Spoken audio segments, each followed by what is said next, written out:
Well, hello everyone. Happy Sunday evening. I talked to Lee earlier today, but I saw he put out a couple of videos, but I haven't heard from him since. So I don't know what he's got going on tonight, so that's why he's not here. I'm sure if he sees I'm live and can come in, he'll come join us. Yeah, James, I didn't even think I was going live tonight, but someone reminded me there's no breaks if you're famous, no breaks. And I don't think I'm famous, but, you know, I went ahead and jumped on anyway. So if you want to click the link, come on in, because talking to myself gets kind of boring, even though, you know, from time to time, we got to do it. So, you know, I think the person that sent me that text message needs to go ahead and jump in here for giving me a hard time. So hopefully I saw videos from Sarah today. I saw videos from Lee today. I saw videos from who else did I see? I saw Jim Hamby put a video out maybe yesterday or today. Cajun put out a video today. So yeah, Earl, you need to come on in. I got to talk to you anyway. We need to get down to the nitty gritty. Oh yeah. Oh, that's my Macho Man Randy Savage imitation. We'll try to get Hillbilly Earl over here, and you know, we got to talk about the mint of the peppermint, if you will, because some of us are making mistakes. I'm making mistakes, and it's not the peppermint, but it's me. I saw Brad made a mistake. Saw a bunch of mistakes going on lately with the peppermint, and it's not the peppermint, it's the beekeeper with the peppermint. So me, myself, and I. Hey, looky here. He's coming.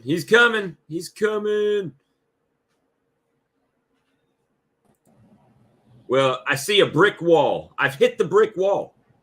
There. What's up? How we doing? Let me get a hat. I feel stupid. Well, you know, feeling stupid and being stupid. I feel stupid. I can't do nothing about being stupid, but at least I can try not to look as stupid as possible. And not to feel stupid. Yeah. You can be stupid and not feel stupid. Yeah, there's nothing I can do about if I am stupid. Well, I don't think you're stupid. Have you seen this crazy explosion thing on the YouTubes here lately about, I don't know, peppermint? Well, I see lately I've had failures, But and tell us why. Tell us why. it's Don't it's blame the process if you're not no, doing the no, no. That's process. that's what I'm saying. It's not the peppermint fault. It's the beekeeper fault. So A, not consistently keeping peppermint on the colony, and B, not keeping the colony strong enough to combat the hive beetles. I've They noticed were that's been a big issue. A lot of bees in the sun as much as possible with peppermint equals success. You know, so far as what I've noticed from everybody else. And a lot of people have asked me and messaged me and texted me. Finally, I done some research on it, and today I sent out some text messages to a few people of what I found. And what I found was that beekeeper. peppermint does in fact ward off wax moths. Well, It's recommended that you plant it around your hives, put it in your hives and whatnot, and that it is a secure way to ward off wax moths. We already knew it kills varroa mite and gets rid of the small hive beetles. Tracheal mites cannot survive in a peppermint atmosphere, and that we know peppermint has menthol, which is one of the things that Dr. Ransby Lefebvre of University of California says strengthens honeybee gut. So it's a win-win all around. And another thing about peppermint I want to bring up is it contains no known enzymes. Nothing in peppermint matches any kind of bee pheromones. Like formic acid matches stinger pheromones or this, that, and right.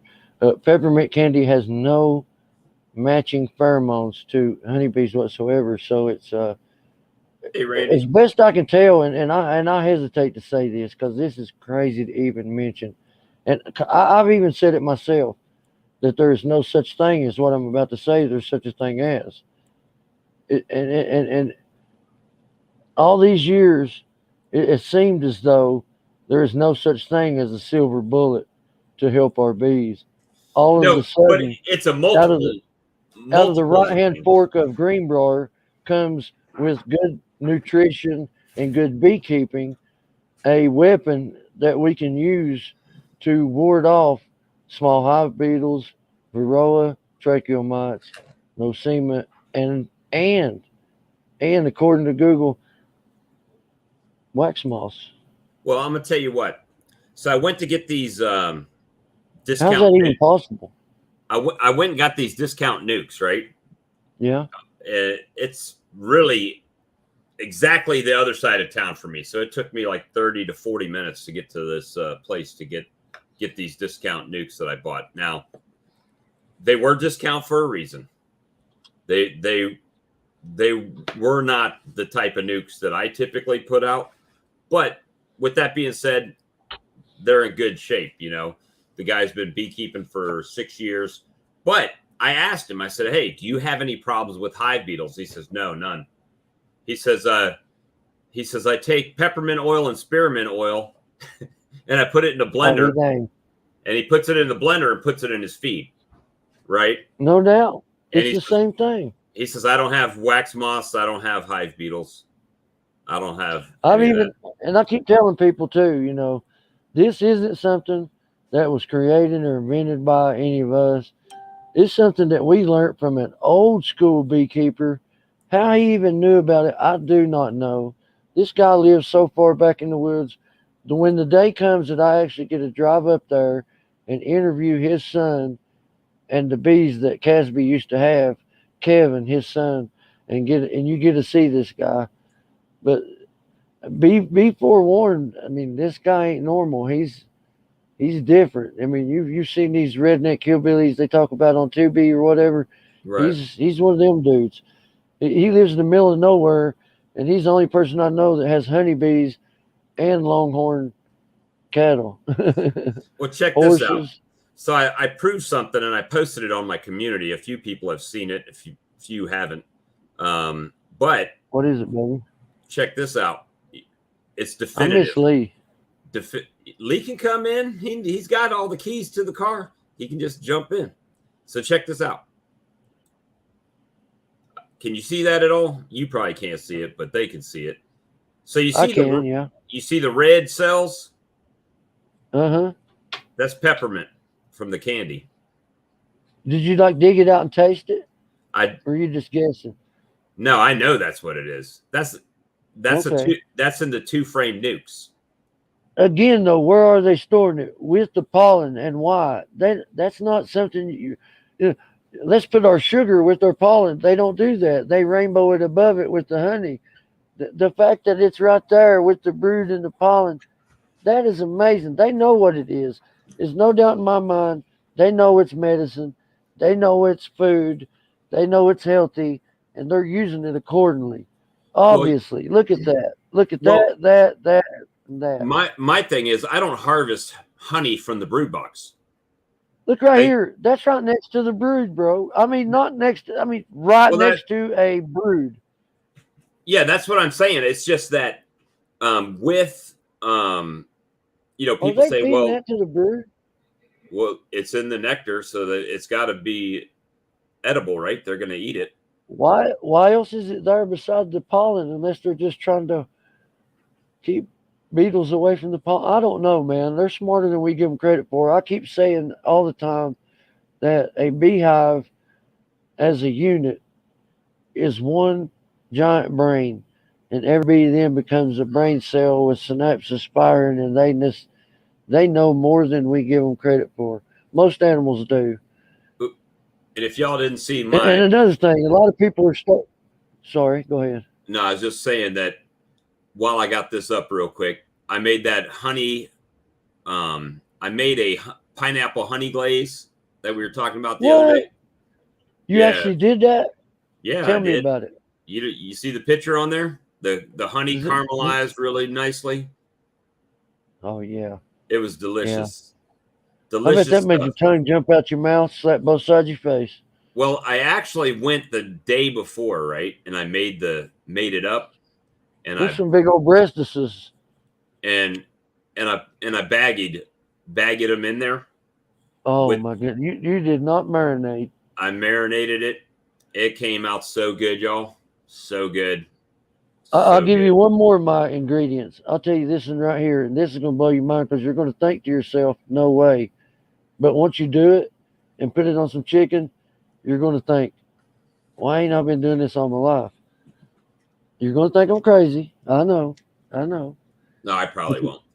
but you're going to get you some zesty Italian, Oh and yeah. then you're going to mix it a quarter to well, it'd be like a third honey to 2/3 Italian dressing.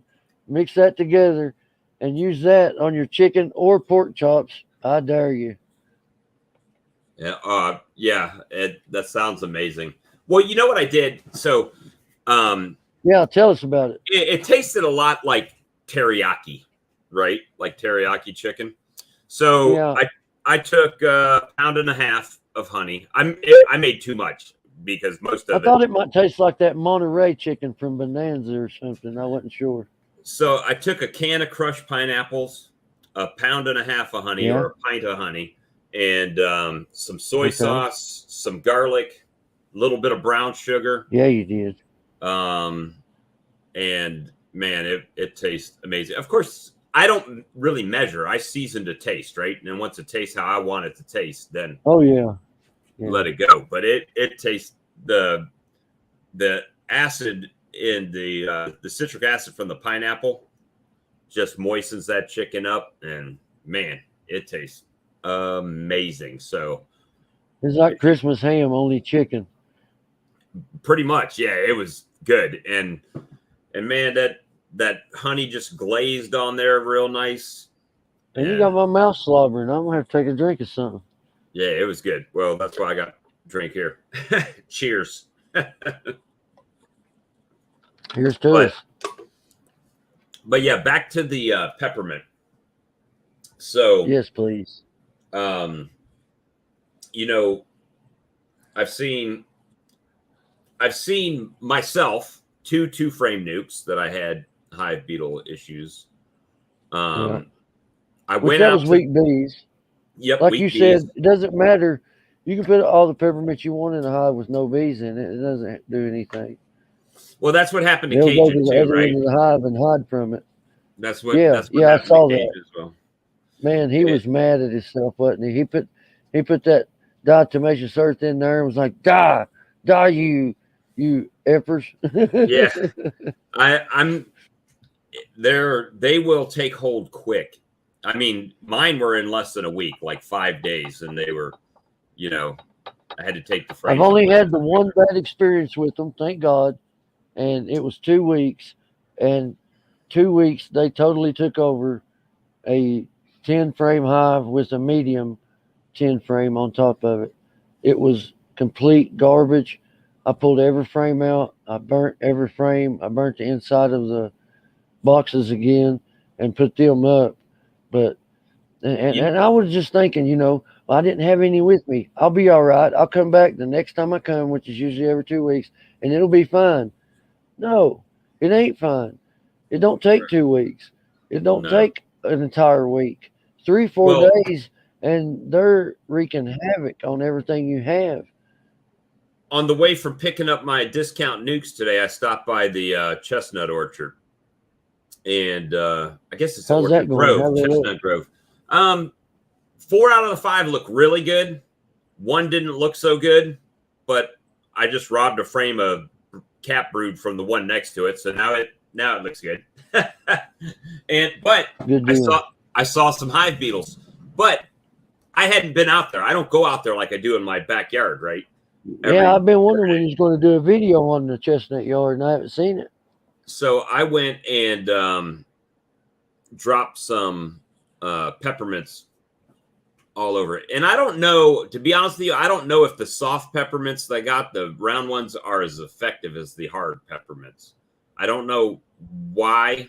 I don't know either, but I want to bring something up They while we're also talking eat about it. those soft There peppermints way is too quick. They're gone way quicker.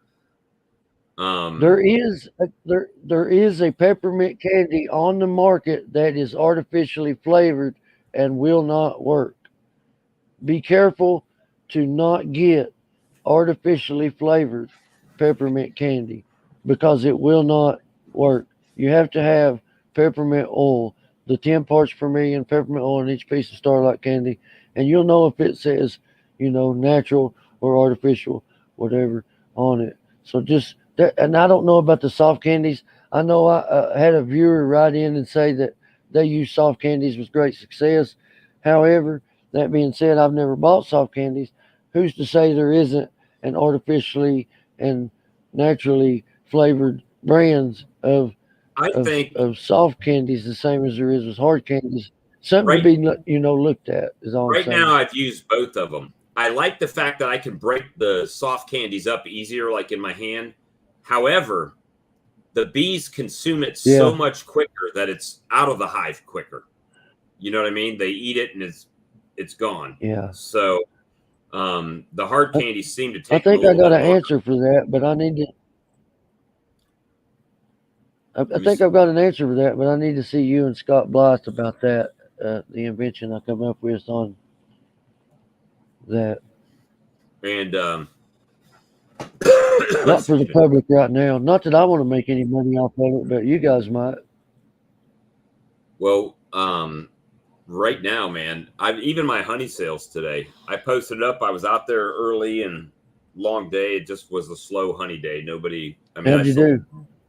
I about $50, but $50 more than I had at the beginning of the day, so I'm 10 of not that was complaining.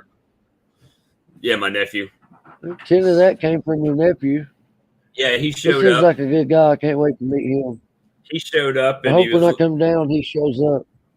He said, "How much for the big jar?" I said, "Family discount, the same as the small jar." 10 So bucks. $10. So I gave him a discount on the honey, and Yeah, this week you saved him $5. he's probably going to come back this week. If I don't pull the honey before he's off, then I'm going to He pull. seems like my kind of people. I'd like to meet him. Mike seems cool. Yeah, he's a fun kid. Well, he's not a kid anymore, but yeah, he's a fun fellow to hang out with. jokes and cuts up like the You're rest like, of if us. you want a clown as a nephew, this is what it looks like. Yeah, he is definitely a comedian, or at least a wannabe comedian. Hey, I Lee, wrote it feel down in my little book and everything. Note to self: Dear Earl, be careful when doing videos with Bob. he had one bee, that always wanted to stay around him today. It was kind of freaking him out. And I said, you keep waving that If you jar of ignore honey them, they go around, you're away. gonna get zapped. Yeah, you'll Yeah, get 2 or 3 over on you. well, I saw Cayman Reynolds' video today, and he was talking about his flow is over, done. And I see some stuff across the I street ain't watched it yet. that's blooming. He was going through his Our long hives privet just today. now started. And We've got a privet flow on right now, and I didn't even know we had one until I started watching Lee and his privet, and then I was like, "What's this weird plant?" Because it's always in my backyard. I was like, "Oh well, that over there is sumac, that over there is a bird bush or autumn olive, and that over there is just that weird bush. I don't know what it is." Comes to find out, thanks to watching Lee and stuff on here, I learned that bush I didn't know what it was is privet, and now I've got like 5 or 6 bushes in the backyard of privet blooming. There's honeysuckle blooming. There's privet in other places. I didn't even know we had privet up here. yeah, we got some stuff. It's too high for me to take a picture of it to find out what it is, but it's a little yellow. Well, they're kind of white yellow flowers, but it's a tree. I mean, it's not a bush. It's like a big tree, and they're blooming What's across the the bark street. look like? I didn't pay attention to it because we got so much foliage next to the road that just grows up. You can't even really get up to it. And I would be walking on somebody else's property, which is down the pond. Based on how early, Let me see. based on the early flow that you've had and the stuff that's been coming in, the next thing I'm expecting is basswood and possibly sourwood as far as trees go, and I figure that's going to be in June. But down there where you're at, you could be coming into it already because you've been way ahead of me on everything so far. My crepe myrtles still have not bloomed, and you and Sam have had crepe myrtles for a month. Well, this here, the NASA site says we should have tupelo, black gum, ogeechee lime, and tulip tree, whitewood, and yopon holly. Now, If my tulip tree's done, yours is, because mine is finished. There is no more tulip poplars. and our sourwood goes from May to July by this. What you If may this be is accurate. seeing, you might be seeing some what they call lin or basswood Yeah, it if might it's in be. a tree. But then again, you might be lucky enough to have a sourwood flow getting started. I don't know. You So usually know a sourwood when you see it, they lean. They don't get as big as other trees, and they love to lean for some reason. It'll be a thick bark leaning tree with um, straight sticks with parallel leaves going on each side, almost like a walnut, but a lot bigger. The leaves right. taste like green apple, and they'll have big white bells of flowers when they come in. There'll be white bells of flowers, which is why I think what you might be seeing could possibly be basswood, since you said it had some yellow in it. Is Hey Lee, feel free to jump But in, that's a brother, guess.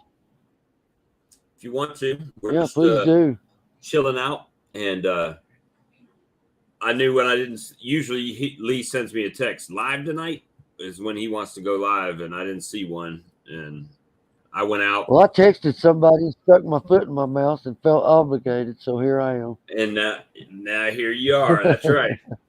That's how it That's what I works. get. That's what I get for texting Bob, going, "Hey, you don't get to take a break. You're famous. Let's get it." I wish I wish I. Well, I don't even wish I was famous. I don't know that I It's coming. want You don't that realize it, Bob. responsibility. It's coming. Everybody loves this show that watches it. Over time, over time, more and more people will fall in love with it. And also over time, the thing that people don't think about is after you spend so much time with something or somebody over a length of time, that you get kind of hooked on it or them. And so My point being, if they keep spending this amount of time with you over a year or two, They get to know you're you. going to be one of those hard to live without things, and they're going to. And you got the perfect radio podcast voice and attitude, so that only helps you. Me? I don't know about all that, but you know the All right, listen to me talk and listen to you talk, and then listen to the most famous announcer of all time, Paul Harvey and Tom O'Def, and tell me who sounds the most like them. It would be you. well, I don't know Got that deep voice, Bob. the James Earl Jones voice, but Yeah, we you got that deep radio voice, Darth Vader.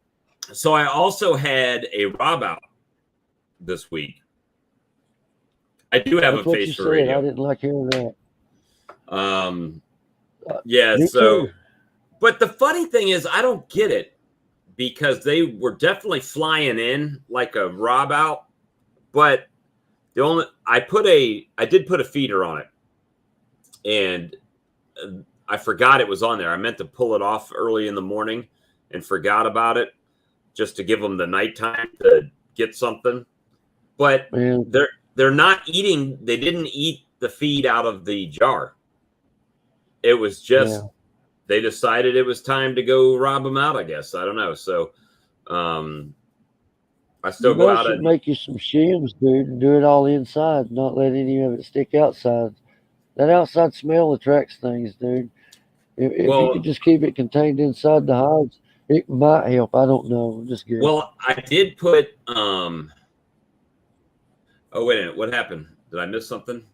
Said I was waiting for Bob for the notification. Oh, for the stream? Yeah. Yeah. I didn't I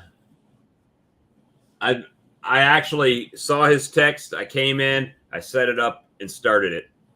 And that was that. I didn't really prep for a show or anything. It was just like, okay, we're gonna talk now. Come in if you want to. That matter of It's fact, the Sunday chat Night is Live, man. yeah, we usually go every Sunday night. You But know we're sometimes all out there jonesing for some beekeeping talk. Lee's in the chat. I don't know what Lee's Woo, doing. woo. Lee can jump in at You any listen, time. Lee. You get your butt in here, buddy. What makes him think he's so good he don't have to come in here with us? He dropped I think I got an idea, Bob. what's that? I got a great idea, Bob. There's Lee right In there. order to win the next Go ahead. I'm listening. in order to win the next 5 gifts, I think that you should make it a little bit tougher on everybody. They got to comment on yours, comment on Lee's, subscribe to yours, subscribe to Lee's, and must be present To win. on the show at least one time before the next Tuesday. At least one time a show and up on the show and subscribing to each channel and commenting on each channel and liking each channel. But they've got to have at least one live appearance with Bob and Lee in order to make it to the finals. I think it should get a little harder, and that We should got happen. That way they'll start getting their butts on here. I can't even get people to hit the sting that like button. We got 22 people watching now, and we got 10 thumbs up. And one of them's mine. I thumbed up my own video. There you go. Lee Hey, said I'm sorry, okay? he can jump Here and on for there. like 20 minutes or so, 20, 30 minutes. He's got to go This back to work Sunday night, tomorrow. he knew this was coming. Oh, Yeah, it's not a hurts. new thing, is it? We've been doing Sundays pretty much. No, ever this since is old we school. started. Where'd everybody go? I'll be back in a Ever minute since when I then. figure this out. You're here. I can see you. All right. Create a meetup group. Hey, I've had people already come to the house that have watched the show, and That's awesome. we go through colonies, and Ricky came down from North Carolina. And this thing's in its infancy too, Bob, you know? Dennis has been over. And we definitely have people show up and and come check the place out. It's nothing special, guys. It's just I think it is. I appreciate we went up to 18, so that's good. I appreciate it, guys.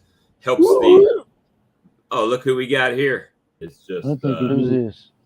I appreciate That's what I'm talking about. Good. I appreciate it, guys.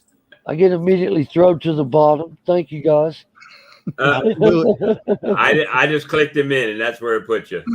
You're in the see how center. it is here, guys. You know, Tell you what, since I'm only staying 20 minutes, Earl, there you go, buddy. You should make yourself big then. No, man, don't do that. Now I feel weird. I was just joking. Switch it back around. This is too awkward. Hold on. We're about to fix it right now. There you go. Hey there, Mr. Rick. What's up? How you doing tonight? I'm all right. How you guys doing? We're making it, you know. Here. The flow is on. Yes, it is. Well, I'm glad you guys are having one. Mine is dwindling right now. Yeah, so, DC, I got new lights to play with in the back. This two boys and his toys.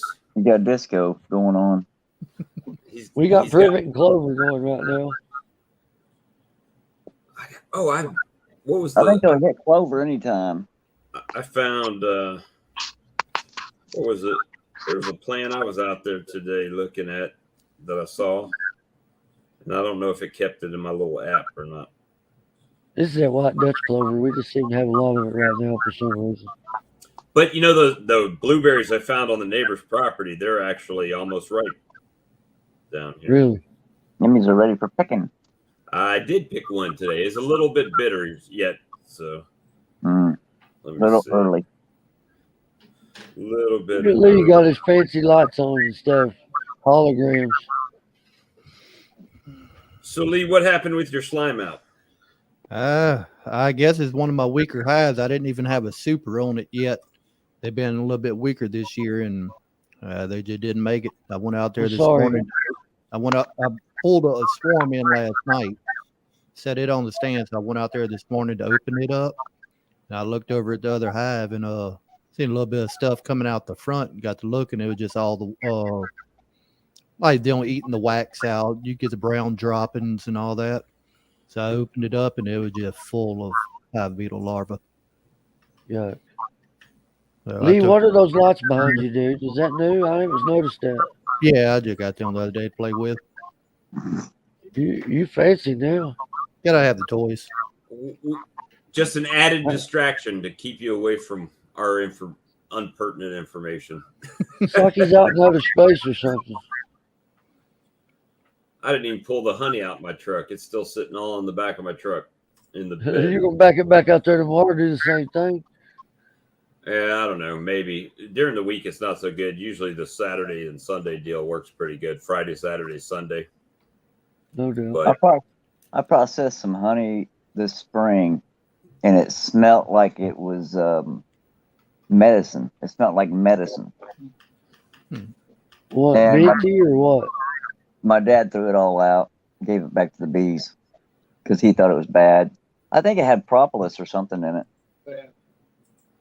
okay, Dennis, I'll answer that question. Do you want to know how the queens that I put in regular colonies from California Beekeeper are doing amazing? The ones I put in the 2-frame nukes are going slow. They're there. Not all of them. I've lost some of them. But the other ones are because it's my first time doing those 2-frame nukes, and I wasn't even planning to really put queens in them when I started, right? But they are, I mean, they're doing. I actually went out there yesterday and took a pro nuke without the top and just shook a bunch of bees into the pro nuke. I did it twice, actually, from 3 different colonies. Shook a bunch of bees in and let the foragers fly out the top, which left only nurse bees in the bottom. And I did like a package. I just banged them down, dumped some in this colony, banged them down, dumped some in that colony, and strengthened them up a little bit. No, I didn't bank them too long. Not those queens. Those queens came in on Tuesday, and I started putting them out Wednesday, Thursday. So this is only a couple days that they were here. And then Saturday we put the rest of them out. Yeah, that's the thing is that the bad thing, Peter, with the two framers here, I watched Barnyard Bees and how he does it. So that's kind of what I tried to mimic. The problem is if you keep them too weak, the hive beetles get them. And if you keep them too strong, then they want to swarm off. So, I've banked queens up to like almost 2 weeks and been able to put them right in colonies, and they take them pretty well. When they need a queen, they'll take a queen. But those the nukes that I bought, the guy had grafted some queens, so he had some cells, and he gave me 4 queen cells today too. So I also introduced those to 2-frame nukes that didn't have queens any longer. Yeah, they didn't. Some of them didn't.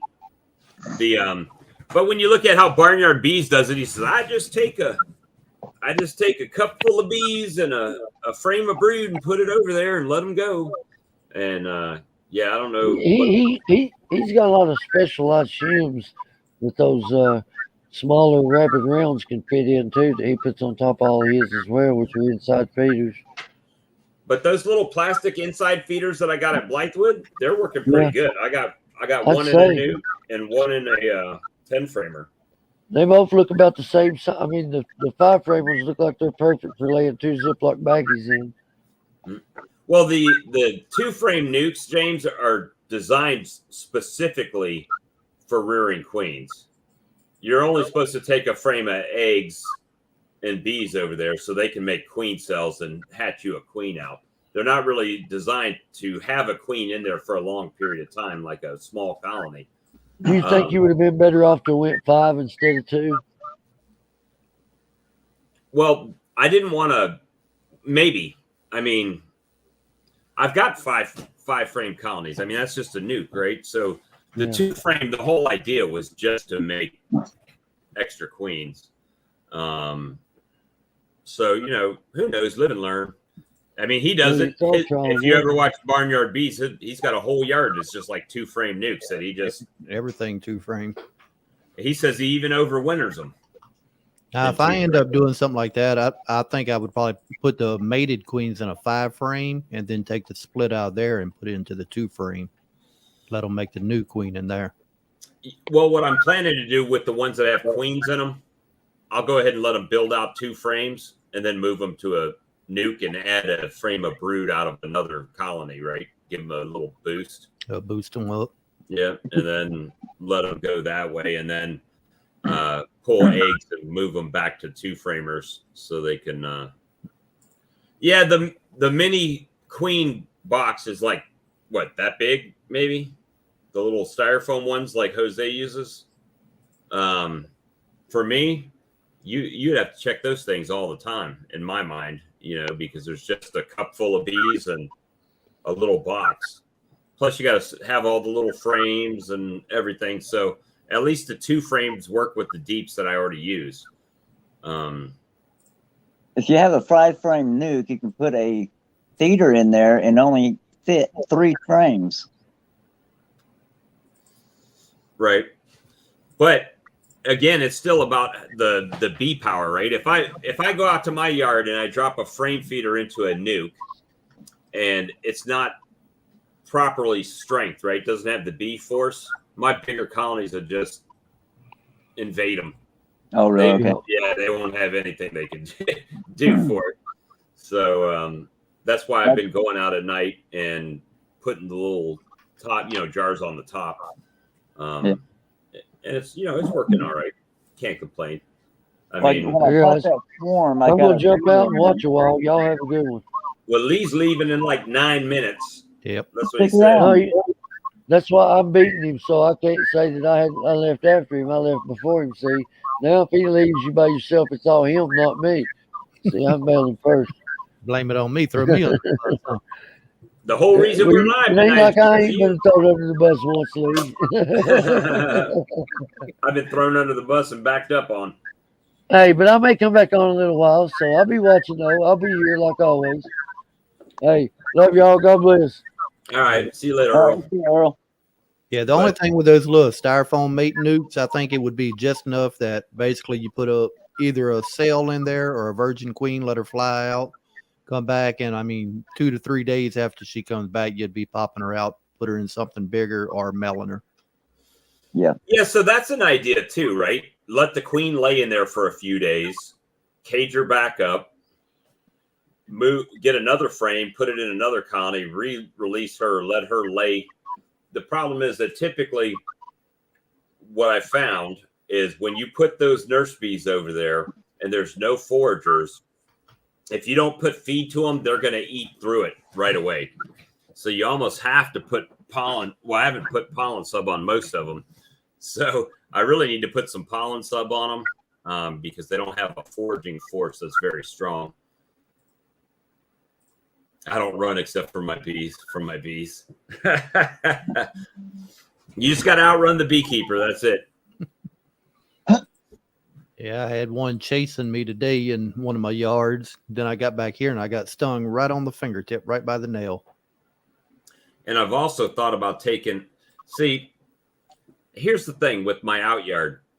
I thought about moving all my 5-framers over to the chestnut grove, right? But then because they're 5-framers, you got to go to the chestnut grove more often because they're smaller colonies. So I've got probably 3 or 4 nukes that are probably ready to go to, maybe go to 10 framers, possibly. I don't know. I just kind of went 5 over 5 on one of them that's really strong to try to let them grow up. I got one under the FU nail and it swollen a little. Mine hadn't swollen at all. It's not even sore no more. I mean, when she stung me, it didn't even hurt. I was sitting there watching her spin circles trying to get out. It didn't hurt until after I set the frame down. When I shook my hand to get her off, that's when it hurt. Yeah, I watched your countdown timer on your video. I got to figure out how you did that too. Put the overlay countdown timer on there. As far as like DaVinci, I don't know. That just in Premiere Pro, I built that. Oh, really? I'm sure I'm sure they got it in DaVinci somewhere. I've got to do more research. I pretty much just put a clip up. I actually got video footage of the rob out the other day, and I just haven't made a video on it because all it was bees flying in and stealing. So once it was like it was too late already. I took the top off, and they started coming out of the top. I'm like, yeah, they're done. That colony got wiped out quick. I did make an overlay to all right. Technically, I guess you could say Blythewood's sponsoring us because he's doing all the giveaways, right? Right. Pretty much. Yeah. I mean, we're not making any money off of it or anything like that, but he is giving you guys benefit. Watch the bottom right of your screen there. Oh, nice. There you go. Have just something to play around with. Give him a little shout out. I'll put that on like the Tuesday night lives if everybody's good with it and he's good with it. Oh, I'm sure he will be. Yeah.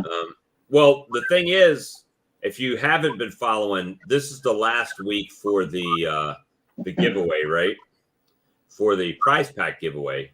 And then we're going to be going to giving away some Saracel top hive feeders. Is that also a link, Lee, that you could click on it? No. And take it to the store? Just a Photoshop overlay to put in. Okay. And that's the prize pack. There's Yeah, Brad. nice package. Brad's been busy with bees too. So here's a question, Lee. You've got more experience in this than I do. So I pulled my honey when it was easy, right? In the January, December timeframe, I was pulling honey, and my bees were clustered, so I was pretty much able just to take the supers off. So with some of those colonies, like the ones that Ricky and I went through, and if I use a fume board and force them out and pull it off, now I'm going to have all of those bees compacted down really tight. You would either have to make splits or put new foundation on there and throw the sugar water 1-to-1 sugar water to them, let them draw out your new foundations, and just overwinter on that. Well, I'm hoping we have a. I got a loop. Rick, your sound goes from great to feedback in sometimes. But well, we can get off here. At any rate, the See ya. All right, see you later, Rick. Yeah. So at any rate, the we might have a good goldenrod flow come on in the fall. So you're saying fume them out, put supers on, throw the feed to them, and then let them draw that comb out, and then by the time goldenrod comes, they're built back up again. Yeah, when your goldenrod first starts blooming out, look at the new supers that you put on there. If they still have feed stored in them, what I'm going to do, I'm going to take my supers off, spin them out, probably the end of this month, maybe beginning of July. Put new supers on with the sugar water, let them start drawing them out. Now, when it comes time for the goldenrod flow, I'm going to pull them new supers off and put the ones that were already drawn that I've extracted earlier back on there for the goldenrod flow. Once goldenrod is done, I'll pull those supers off, and I got all the goldenrod honey then. I'll put their supers back on that they drew out with the sugar water and have sugar water stored in it for them. Now, how are you going to keep pests out of that drawn comb in the meanwhile? As long as it's not any brood in it, you ain't going to have too much of a problem. Now, in my storage, I got multiple rooms on each side of my center storage. So everything's treated in those rooms, so nothing can even get to the center room technically. So I don't have to put no treatment in there. Okay. So that's the way I'll keep anything out. Now, come winter, any supers that I store over winter that is either drawn out comb, brood comb, anything like that, I'll put a paramoth on. I'll stack up 10 mediums, put a plate of the paramoth on top on a paper plate with a feeder shim, and then put my lid on. And I've got plenty of comb they can still draw out. Look at there. Uh-oh. We ain't even got nobody famous on tonight. Hey, you noticed that little ding you heard right there when he come in? Yeah. I reset that in there because sometimes we have a bad habit of not looking down when somebody comes in. You're looping. Looping, Brad. What are you, a rookie or something? First time on the show? In a while. Yeah, I put that little ding in the system. That way when somebody comes in, it'll alert us. We can be the slime out triplets. We've all had slime outs this week. Tell me about it. You know what? Those Pro Nukes, the ones that I picked up at Blythewood Bee Company that they just had sitting out there that had old bees in it. The bottom, where it was like newer comb where the honey was stored, all of that was eliminated by either wax moths or hive beetles was gone. The old comb, the hard black comb that won't even melt in your extractor, in your wax melter, that was still there. So I'm sitting here thinking, everybody's like, get rid of your old comb. And I'm like, but wax moths can't even get through it. The pests they don't even get through it. And the queen will still lay in it. So it's like, then it's like, well, do I even want to get rid of that comb? I've got some old comb that I don't know how long the guy had them before me because I got them with my first nuke I bought, and it was foundationless comb that they had drew out, and they were black as could be, and all uneven. And I just kept them in the box, and they still there, and they still producing. And they use them probably pretty regular too. Oh yeah. Yeah, they say over the years, every time they draw, I guess, a new cocoon in it, the cell typically it'll get smaller and smaller and smaller over the years. Yeah. But see what I did, I took my older combs now that I'm starting to get more hives, and I shove them to the outside in the brood box, and they store pollen and honey in them. Okay. And just put the newer combs in the center for her to lay in. And then when they really active, they'll go all the way. You know how they go all the way, lay all the way to the outside edge sometimes. Yeah.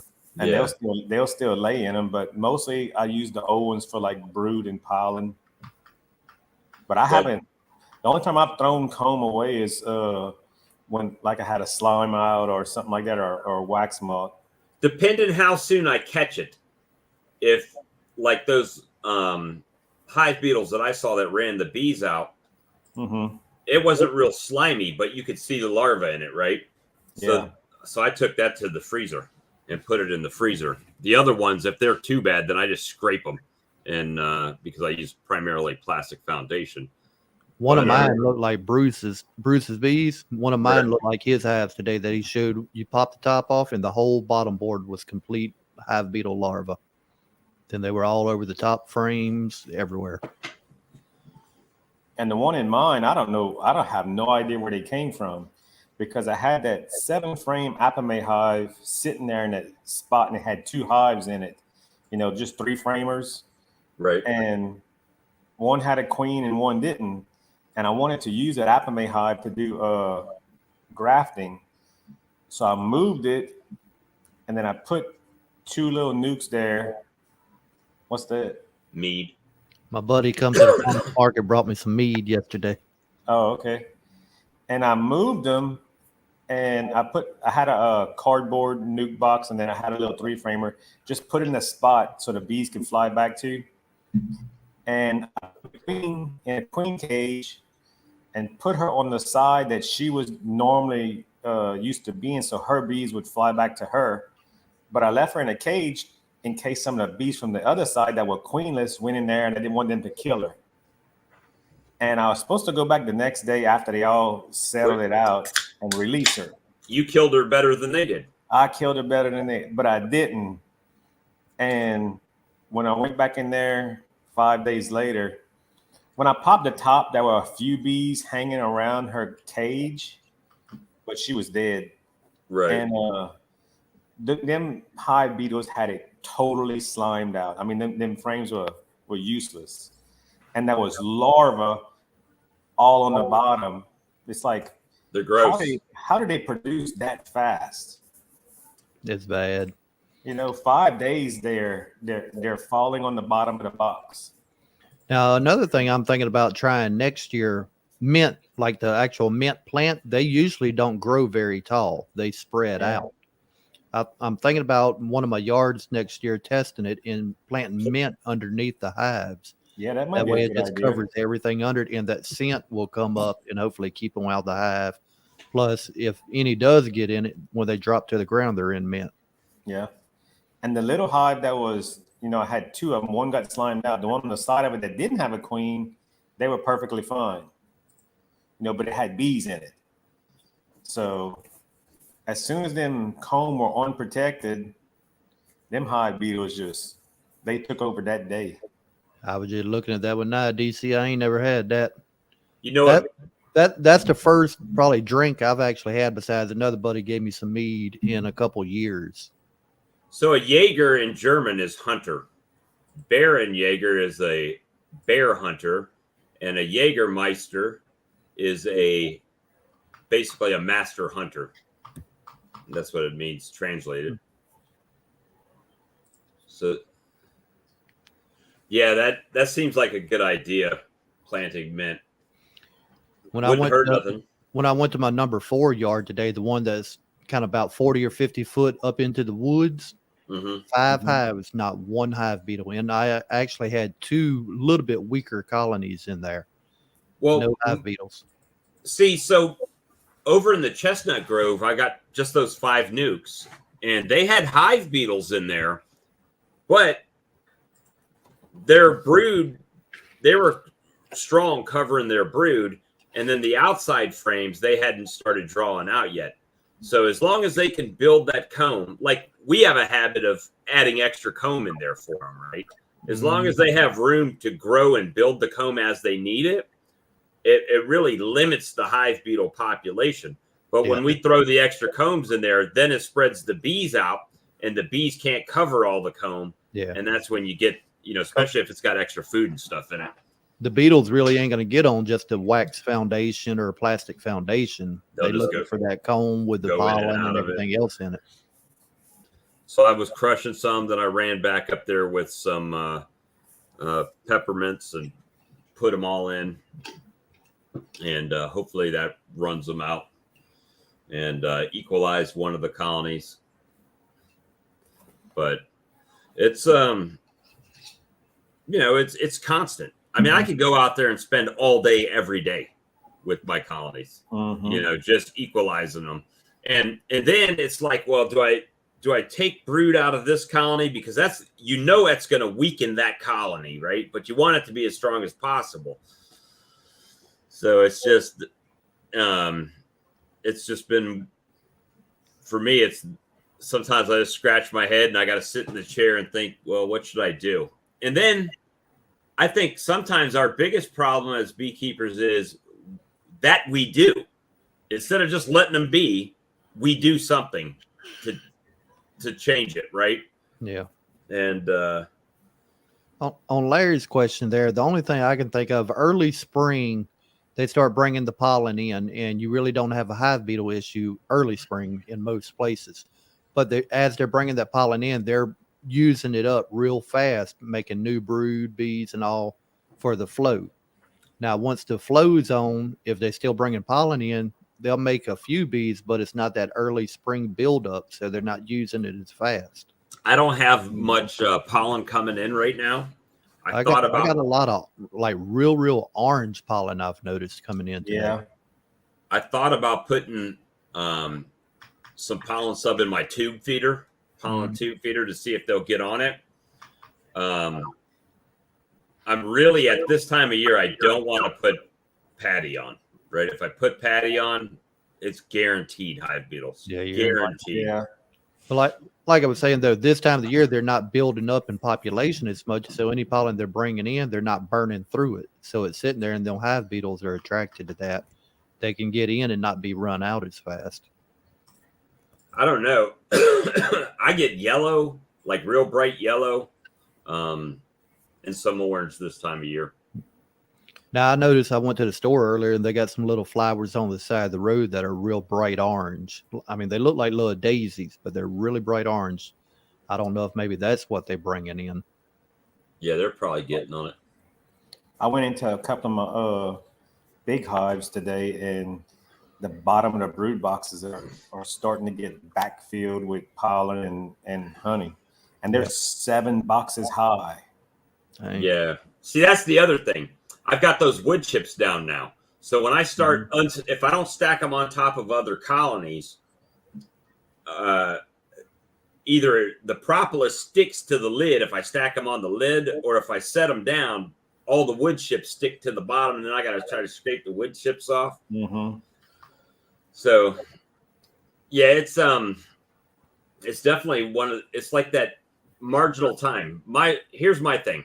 If I don't pull the honey and we're in a dearth, right, in an extended dearth, then they're going to use the honey.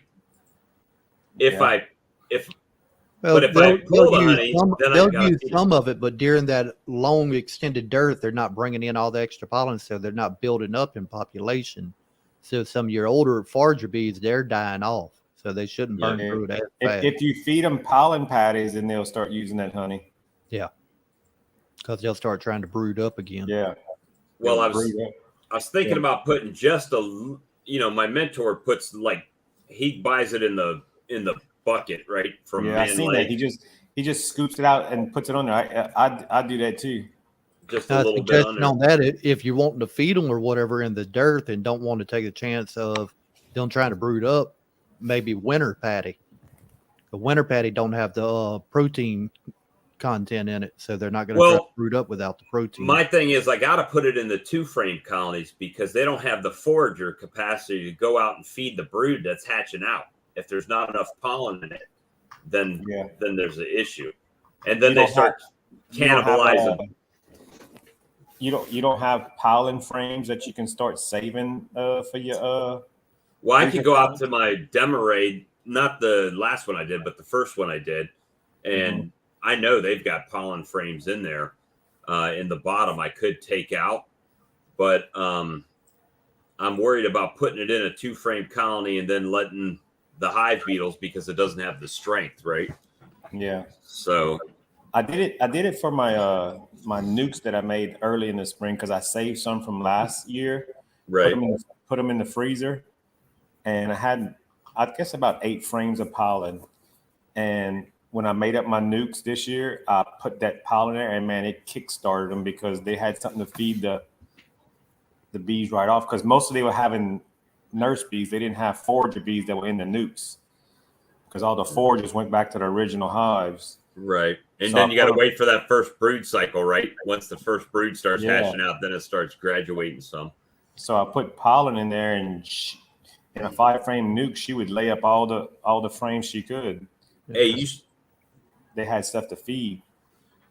hopefully William does a video on it, but he sent me a picture. He got him a new honey warming cabinet that he got basically it looks like from an old convenience store, the big sliding refrigerator that they have the sliding doors on it, like a big giant one.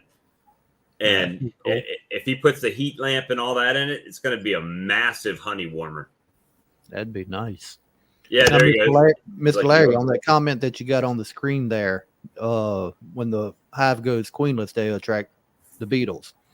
Could that be because they're bringing in a portion of pollen, but they're not using that pollen up because they're not brooding? They're not burning through it, and all that pollen is just sitting there. Please sting that like button for us, please, everyone. We appreciate it. And speaking of giveaway, make sure you go back to Tuesday's video because this is the deadline night. Go back to Tuesday's video, leave a comment and a thumbs up on Tuesday Night Live for both me and Lee, and get entered to win the last prize pack. So that's a wood pulp swarm trap, a 2-ounce bottle of Swarm Commander, a 16-ounce bottle of Honeybee Gone, and a 16-ounce bottle of Beekeeper's Choice feeding supplement. and then we're moving on to the Ceracell, either a 5, 8, or a 10-frame top hive feeder. Sorry, guys. That depending on what what you guys use, that you'll be able to win. So I just happen to have those pulled up for you. I saw you had that pulled up before. See, that's why we got to keep Lee around. No, just kidding. I'm good for something. I mean, I ain't figured out what it is yet, but Hey Lee, did you do an update on your when did you put in that queen little contraption you got there? I think I put that in Monday when I was off on vacation day. And then I just got back out there today. I found the queen and was going to put her in the little cage for her to start laying it up. When I went to grab her by her wings, she went under the frame and I lost her. She went back down in the hive on another frame. So I was going through. That's when I got stung on the finger. But we had a storm rolling in. It was thundering real hard, starting to get overcast, wind blowing. So I just shut it down, closed everything back up. I'll do it another day. Did you mean to say that the other way around, that can go out but can't go back in? That's the only way I've ever seen it. Because if you're trying to trap them in, you just basically put a piece of screen over the entrance and staple it down. If you're trying to trap bees out of a colony, you basically make a cone out of hardware cloth where they can fly out. They crawl and fly out, but they somehow can't figure out how to get back in that cone. Yeah, you gotta make it. You gotta make your cone extend way past their entry point. That way, they fly to the entry point and try to get in from there, and it's blocked off. And they can't figure it out. Yeah, I think it needs to be at least like 8 like to that, 12 inches. Yeah. Yeah. See, they fly back to the base trying to get in. They don't think about walking out to the point. And the thing is with trap outs is they take a long time. Yeah. Like as far as making a trap that they would go in but can't go back out, I can't think of any way to do that. But I mean, if they go in and can't come back out, depending on if they get any sun, they could overheat in the box. But they can't get back out to get any nectar, any water, any supplies basically for the hive, for the colony. Yeah, so I mean, then you'd definitely be trying to fit. Yeah, and dry. And then we got Brad just needs a cigar now to fit right in. Or a vape. Vape, yeah. I'm gonna quit these things, man. I've made my mind up. You what? I'm gonna quit these. Made my mind up. As soon as I'm done with what I got, I'm done. I did about I think it's been about 12 years now. But now when you're standing around somebody that's smoking, do you ever get that urge that you could just, someone told me they stopped a long time ago and they every time somebody lights up, they could still start right back. To me, actual cigarette smoke stinks now. Yeah. Within the first, I'd say about 3 to 6 months. Yeah. When you're around people you wanted one or something like that.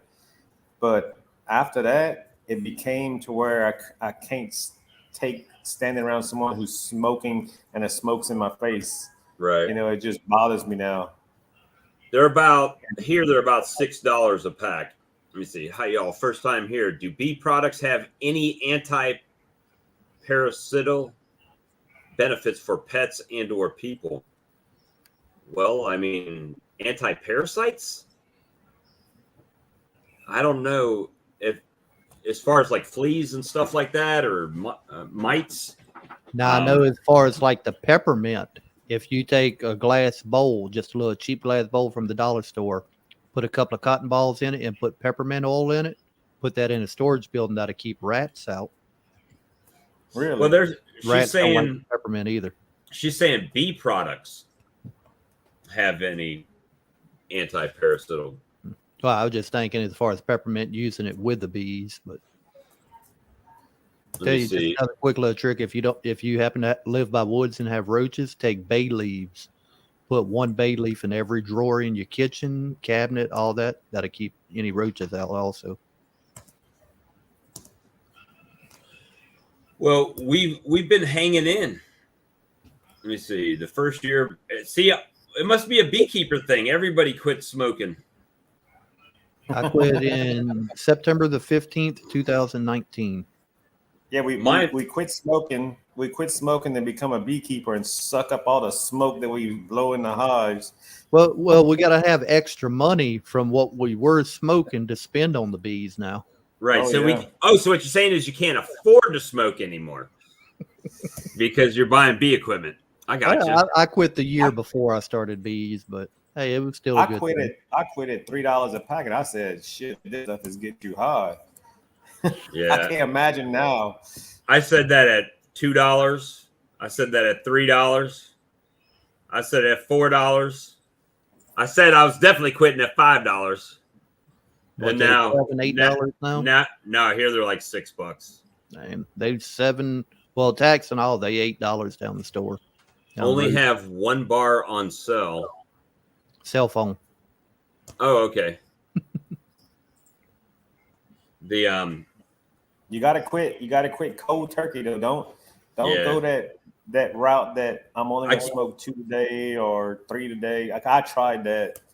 I tried taking me just 5 cigarettes a day, and I can't do the patch either.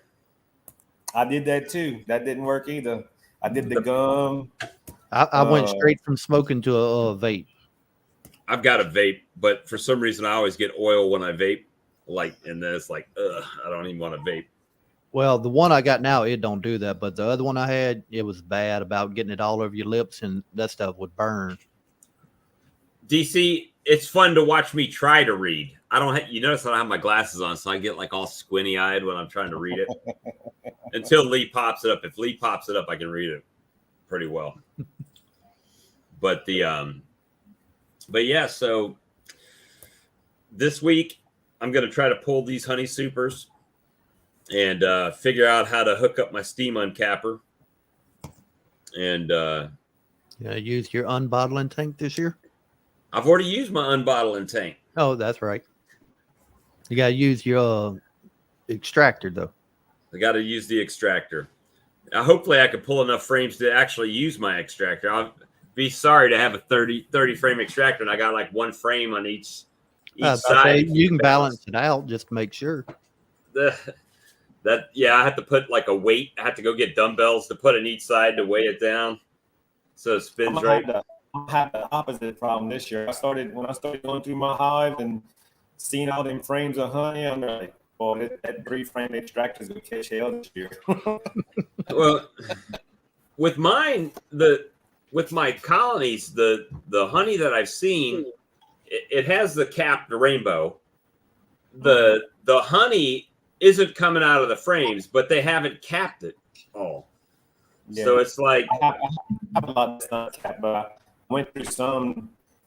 I made another mistake. I put like my boxes had 8 frames, but they were undrawn comb. They were just brand new foundation.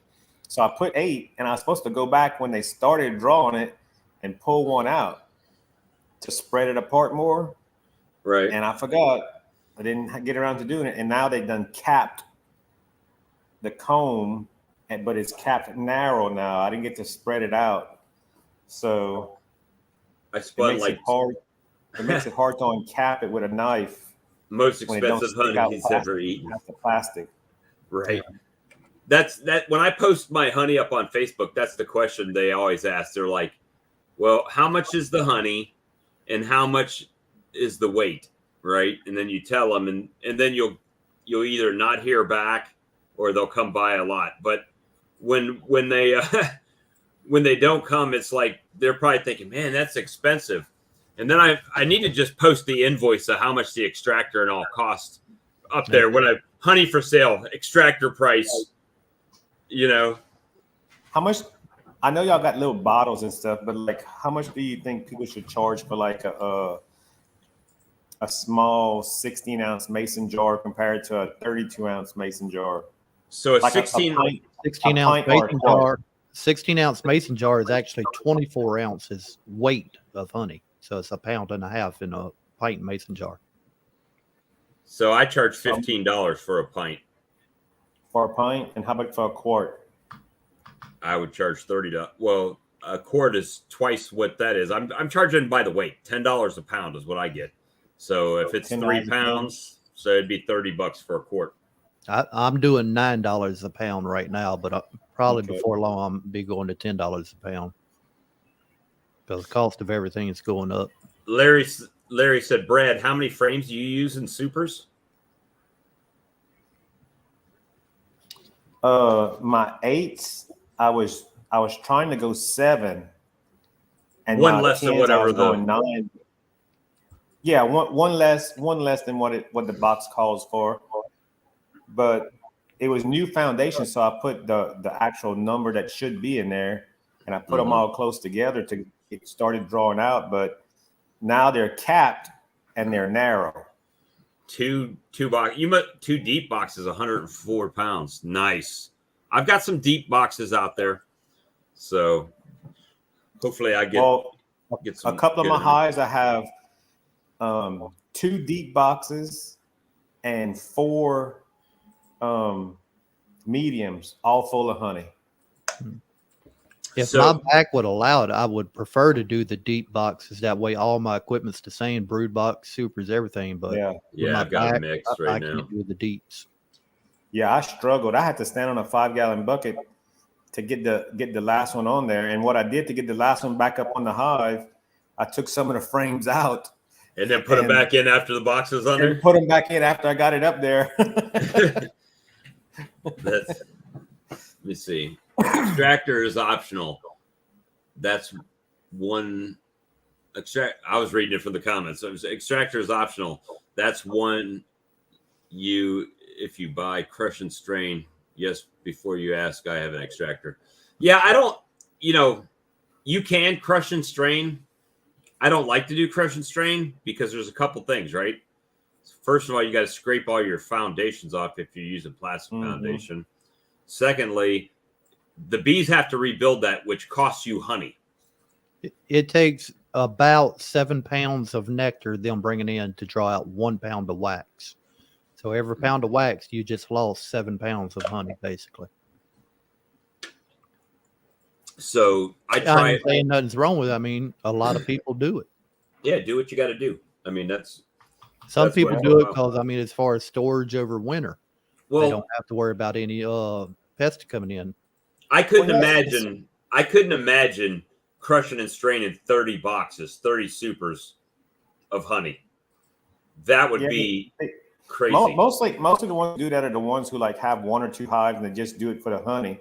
Right. So that's their deal. They just pull them few frames off every year and crush and strain. You know, and as long as they keep their hive strong, they'll redo it again next year. Oh yeah, well, that's true. Lee was saying he ran into somebody that they just let their bees swarm, and every year they just buy a new package of bees and put it in there and let them make honey for that year. Yeah, they about 5 miles up the road from me. They got 3 top bar hives, and everybody I've heard with top bar, I mean, it's basically the only way is crush and strain. It ain't like you can put it in an extractor that I know of. Yeah. And in fact, not yesterday, but last weekend, the guy happened to come by the farmer's market. And he was talking about, yeah, he got top bar hives. I'm like, where you live? He said, about 3 miles up the road. I'm like, White House on the right, fence around it with a pond. He said, yeah, how'd you know? I said, I see your hives out there every day when I pass by. So I got to ask him. He said, yeah, he crushed and strained. Yeah, and you could do a lot of cut comb with that too. Yeah. Daisy, I haven't had to replace any yet in mine. I don't know. You guys have to replace any honey super wax yet? No, not yet. This is only my 3rd year, so. Yeah, this is only my 4th, so. Hey, Amir. That's the fellow I think that's the fellow I got it doesn't look the same on as Facebook, but I think that's the fellow I got my nukes from today. So, yeah, I mean, it's just a matter of, I guess what you're doing, you know, I mean, your process that you're doing on your area and what your whole goal is in your apiary. Mine this year was to get my numbers up to hopefully grow my honey colonies and then, you know, take as many as I could into winter, because we know we're going to lose some in the winter. It just happens every year. You're going to lose some. And then try to lose as little as possible. All right, well, guys, I just realized I'm about 29 minutes past as usual. I'm going to have to get on out of here. I got stuff in the oven. Oh, you're cooking. Okay. Yeah, well, I'm eating late tonight. So. I got you. Just go shut it off and come back. Nah, I wish. 4 o'clock comes early. Got to let it warm, cool down. Yep. But I hope everybody has a good night and catch y'all on the next one. All right, Lee. We'll see you Tuesday for sure. All right. And don't forget to do an update video on that queen. Yeah, I'll be working on it. I want to see how that goes. Yes, sir. I will. That kid is expensive. Right. It is. It's $106 for the little thing. It ain't much to it. We'll see if it works or not. Maybe it'll pay for itself. But see, y'all have a good night. Well, if you make all them queens that thing's capable of, it should. Yeah. All right. Bye. All right, man. So, yeah, we're probably not going to go a long time tonight, guys, unless Brad's got a lot to talk about.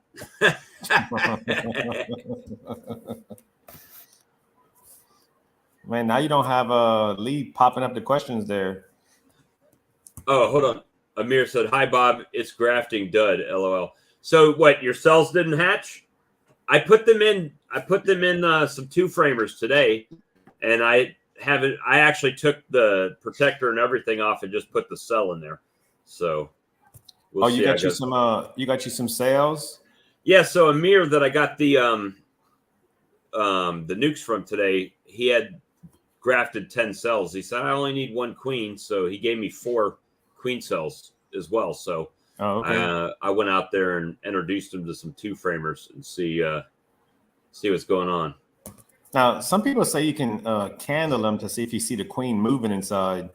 I haven't tried it. I've done it with chicken eggs. but I haven't done it with.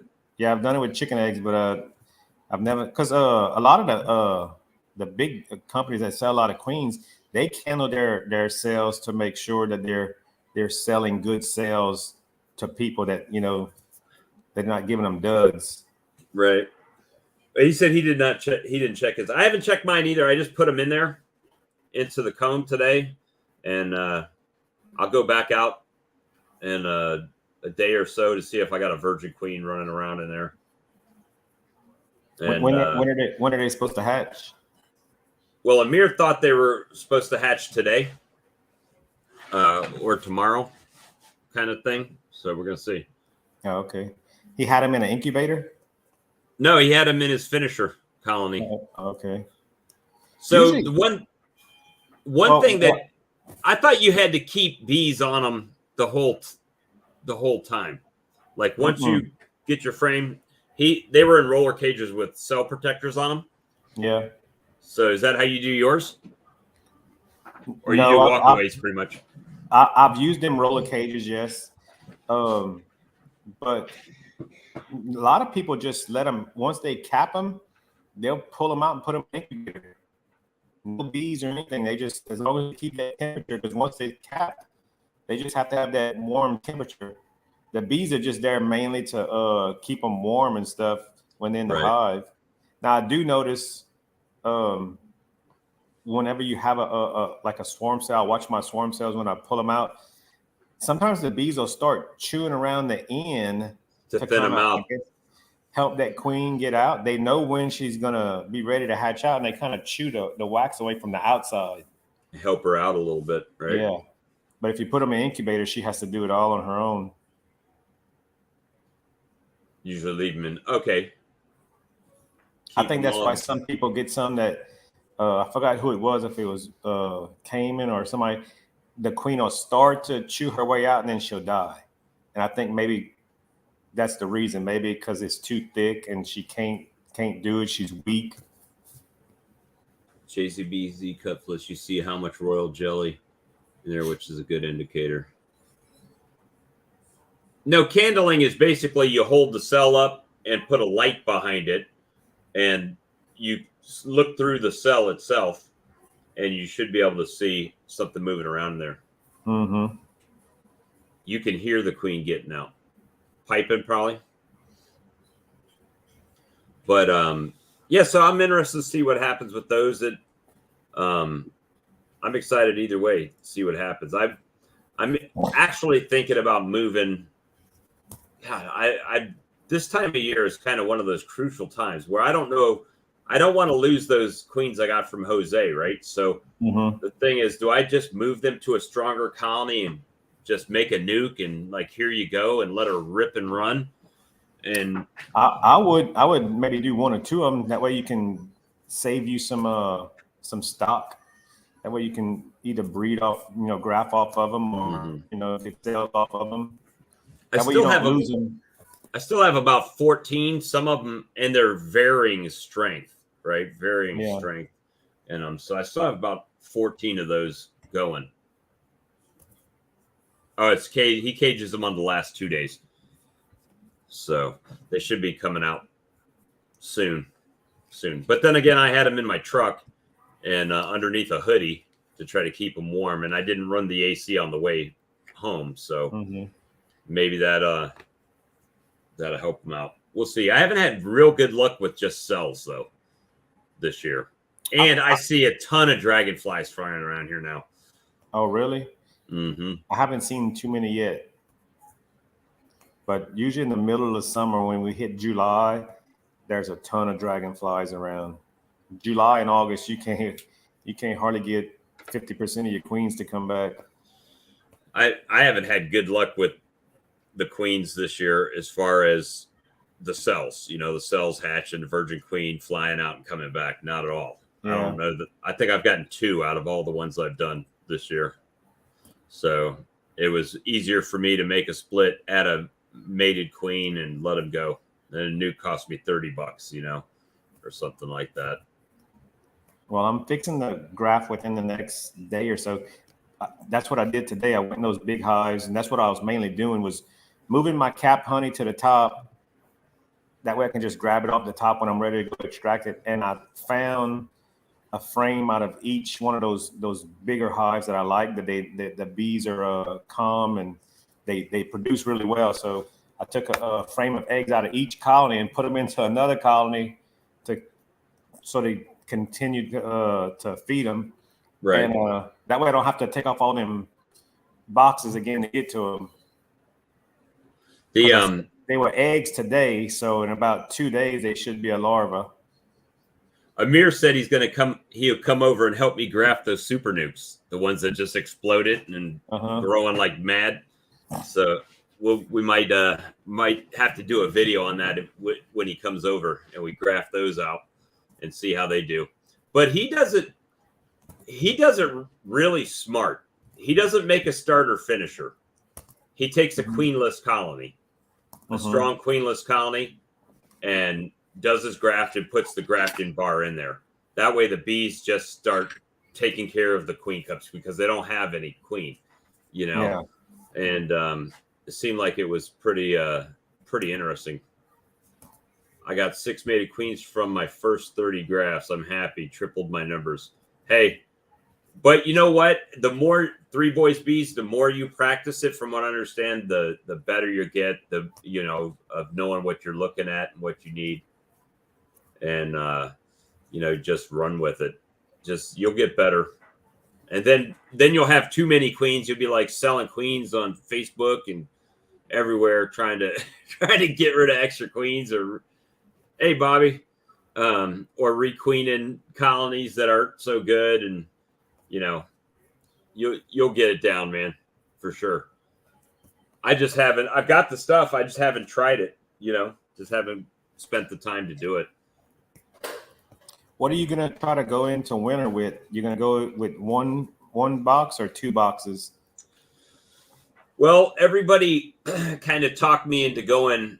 Well, now I kind of have to go single deep because I don't have enough deep boxes to do all my colonies in double deep. So, and then I definitely don't have the drawn comb in double deeps. Right. Yeah. So I'd really have to pour the syrup to them. Gallons and gallons to get them to draw it out, probably. But, I saw Bob Benny. He's just like he must have a magic wand in his back pocket, because those nukes he was showing on his video today, he's like, they've been in there 5 weeks and we're moving them up to a 10 frame colony, and we're going to put 2 gallons of sugar water on each colony. I'm like, 2 gallons, and you got like 50 nukes out there, deep pockets, to buy all that sugar, just store and pump. That's but he probably buys it, in the Pro Suite or whatever. And he got those big. But he also, I also seen where he mixes his own sugar. He has a couple of videos where he mixes it. So maybe he does whatever he's got to do. I'm pretty sure he's buying like high fructose corn syrup or something. And if you can get that cheap, which I haven't found any, but I haven't looked a lot at it either.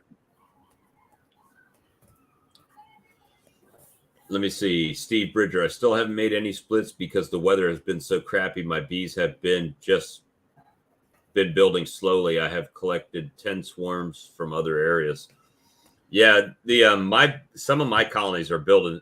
It's like some of them are just exploding, and some of them are building really slow. So, yeah, I think that's the genetics, though. Genetics and the type of bees. Right. Oh, he buys the sugar by the pallet. Triton says he thinks he only uses sugar. Sugar by the semi-tractor trailer load. Yeah, it probably makes sense. But I couldn't imagine how much that truckload cost. I watched one video. He said at the time of the video, he said he serviced like 95 Walmarts that he had his honey in. Really?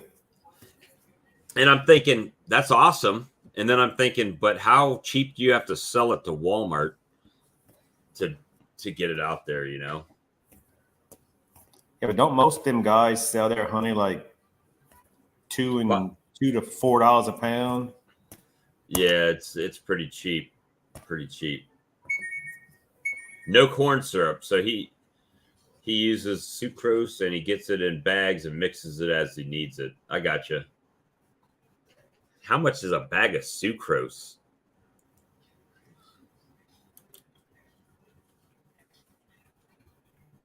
Prices keep going up. I'm gonna be feeding mine NutraSweet.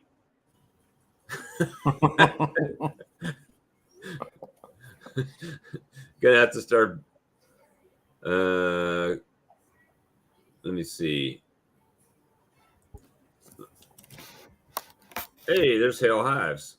Let's pop Hale Hives in here. Hey, how's it going? Good. How about y'all?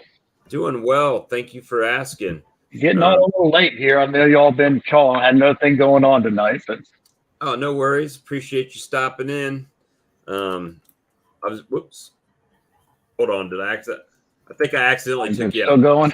Yeah. I think I accidentally clicked you off. I was trying to type something, trying to see how much sucrose is when you buy it. So I guess a 5-gallon barrel, 5-gallon bucket of sucrose costs about $58. So I guess you could dilute that down, right? If you needed to. How much does a 5-gallon pail of ProSweet cost these days? Oh, ProSweet? Yeah, like $90 or something. Yeah, I think it's more than that. ProSweet. Well, Little Giant sells a 2.5-gallon jug for $35 or $50 if you buy it from Chewy.com. ProSweet, the Honey Bee Connection. Let me see. I should have just looked at Man Lake, right? Probably been easier. Man Lake sells. Ooh. Yeah, I ain't buying none of that.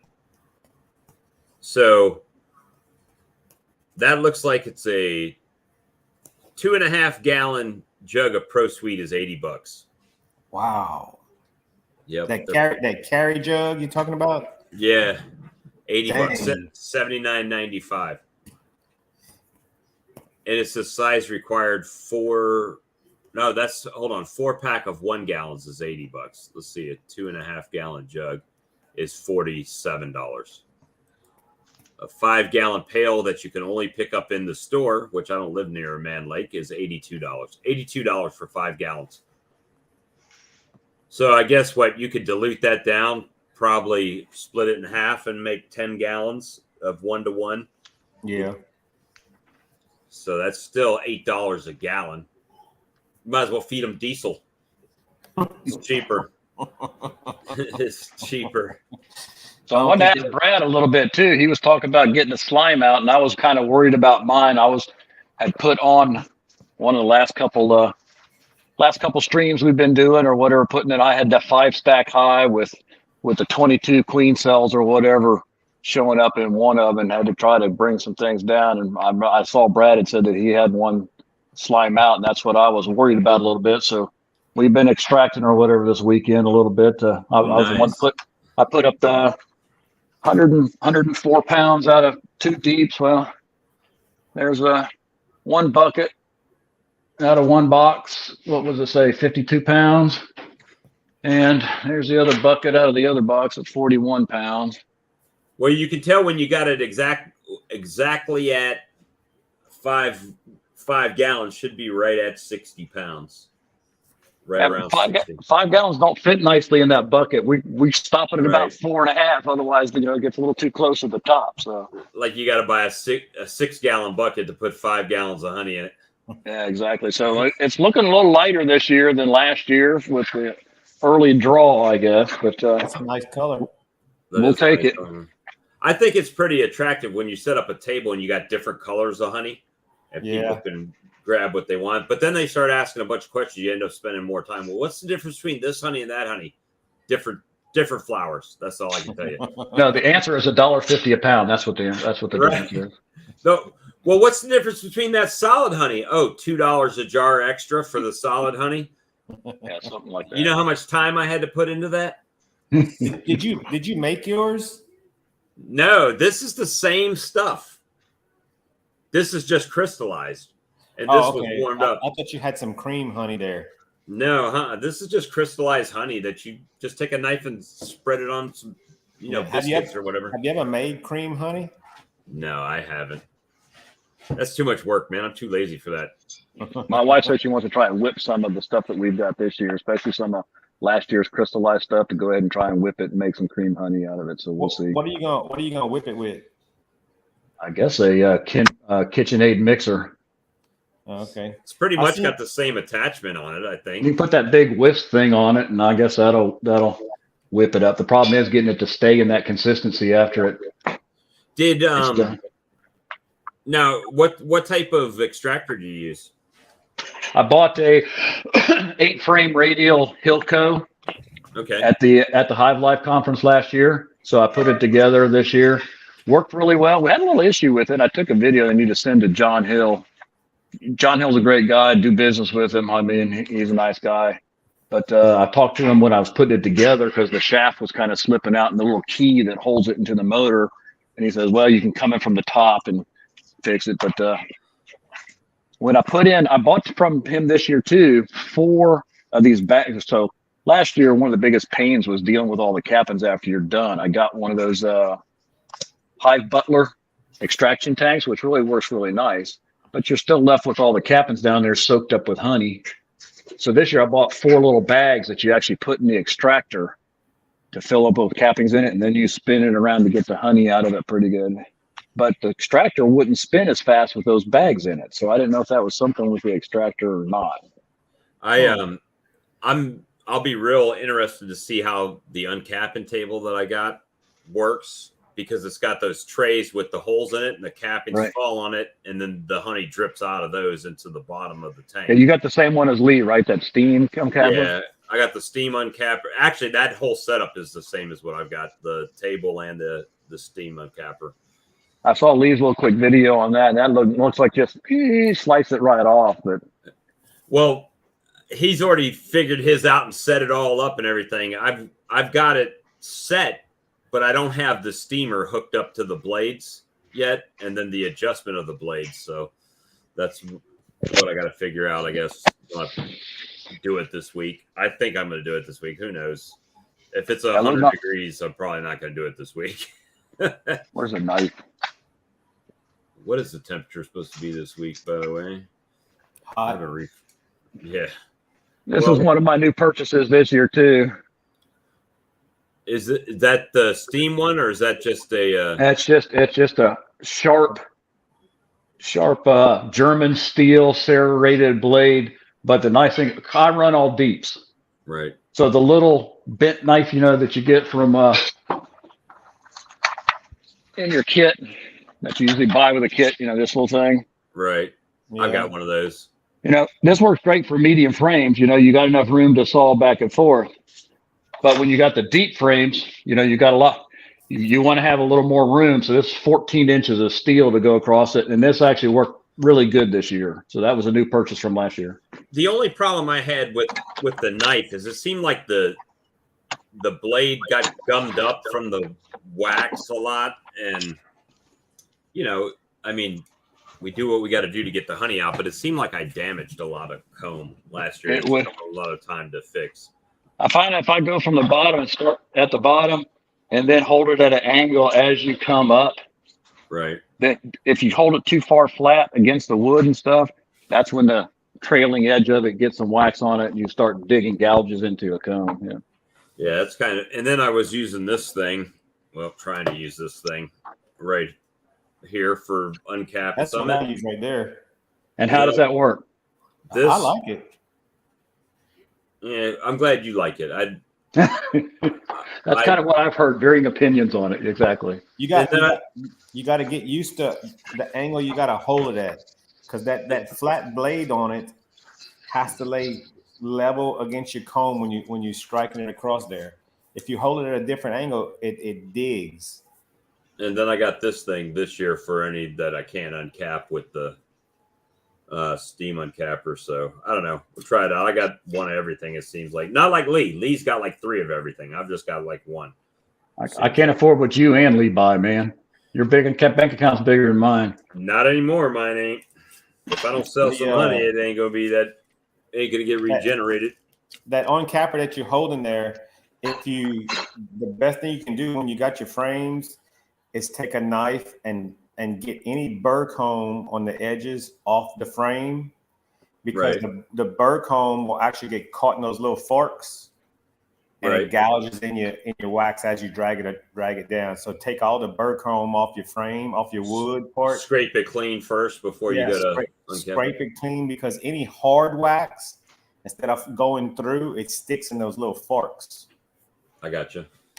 Well, we're going to be doing a lot of experiments this year, I think. Hey, Castle Grounds Apiary, good to see you. I'm waiting on your update video for last month. Every month, it's like I'm waiting to see how that pans out. Matter of fact, if you want to do it live, we can do it live. So I made my first YouTube video to post out there myself, and I actually made a second one today, but I'll go ahead and ask the question. It's just a short that I was going to put on, but I'll go ahead and ask a question, you guys and our knowledgeable audience out there. So after extracting yesterday, I put out the extractor out there, the basket and the uncapping tank and everything to let the bees all clean it up. Right. Go out there to come back from church this morning. It's been out there for 12, 15 hours. The bees aren't touching it. Nectar flow. That's because you got still a nectar flow going on. There must be something out there they're liking better, evidently, because they are. I go out there and there's honey still on everything. And I'm like, well, come on, guys. Yeah. I don't want to have to wash it. You guys are supposed to clean this up. They rather have nectar than honey. Right. So do I water it down a little bit? Will they eat it then? No. What I would do is if you've got some supers that don't have drawn comb on it, I would take that super off of the colony and put one that's got the honey extracted frames back, and they'll start filling it back up again, and they'll clean it up and store it for you. And that's one of the reasons I extracted yesterday these 2 deeps is because Brad had the slime out, and I was worried about doing it, because that's why I was saying my 5 deep hive, five deeps high, 2 brood boxes, and I had 3 honey supers that were at least half to 3/4 full already, and I put it empty on top to give them more room. Right. They swarmed, and I lost half the bees out of them. So I was worried about, hive beetles coming in and having one big slimy mess. So I said, I'm taking a couple boxes off of this just for protection. Well, Brad's was a Brad error, not a bee error. Oh, okay. So, mine was a Bob error and not a bee error. Well, if any hive that you leave with not a lot of bees and you got a lot of honey, they're gonna take it over. That's right. And they're gonna start from the top going down. Yep. Well, they had more bees when I actually got into them. They had more bees in there than I thought, because it was my strongest, best hive. That Queen was a laying machine. And after I harvested this year, I was going to do some grafts off of her or make some splits out of her or do whatever I could, because I was very pleased with how prolific she was. Yeah. Hey, if you guys are not subscribed to Castle Grounds Apiary, he does the coolest thing, at least for me, for a bee nerd. Every month he goes through all of the beekeeping YouTube channels, and he's got this huge spreadsheet. So he shows how many subs you've gained, how many videos you've put out. If he gets to the view or hours watched thing, that'd be great. But he's got some cool videos. He's got concrete beehives. He's got a beehive. I think he calls it the redneck Apame hive. It's made out of like an igloo cooler. So you guys need to check his channel out for sure. It's pretty amazing. And bees will live in anything if you can get them to stay in the box, But check out his channel, and definitely check out let me see. Oops, sorry. I was trying to remove a comment. There we go. And Hail Hives, Raising Hales, check his channel out for sure. And definitely spread the love around. I saw somebody's channel. It was a beekeeping channel, and they had some good content, and they had like very few subs on it. Oh, matter of fact, hey guys, I'll put this out right now. Whoop, hold on, let me pause the sound. He just dropped a new video. I just saw it. It came up I don't know, 7 minutes ago, 8 minutes ago. There's his newest video. There you go. So when you click on that video, yeah, he's got a beehive in the middle of a pond. Like it's out on in the middle, and it's a man-made pond. So it's pretty cool. This is his latest video is our water beehive was flooded, week 3 update. Now, I'm curious about the moisture content of the honey and the moisture content in the hive itself. How are you going to keep that down? Yeah, with all that water. Yeah, with the water. So that'll be interesting. And I put one box back on that was about 17 and a half, between 17 and a half and 18. I pulled it off the hive to extract this weekend. I said, well, I'm going to put it back on and give it a little longer because it was about half capped and half uncapped. Shook it, no nectar coming out. But when I stuck it on the refractometer, it was coming in at 17 and a half. I said, I'm not taking any chances with this. Well, what are the honey that you kept? 16.5. That's Okay. good. What was what do you strain your honey with? Strain it. I go through both the 2 frames stacked in the bucket. Right. And then I didn't do it so much with these 2 this weekend, but then I've got these things. Yeah, that's what Lee uses right there. The bucket strain. And then the last thing I do the same thing. The last one I do, so I go through 3 different times.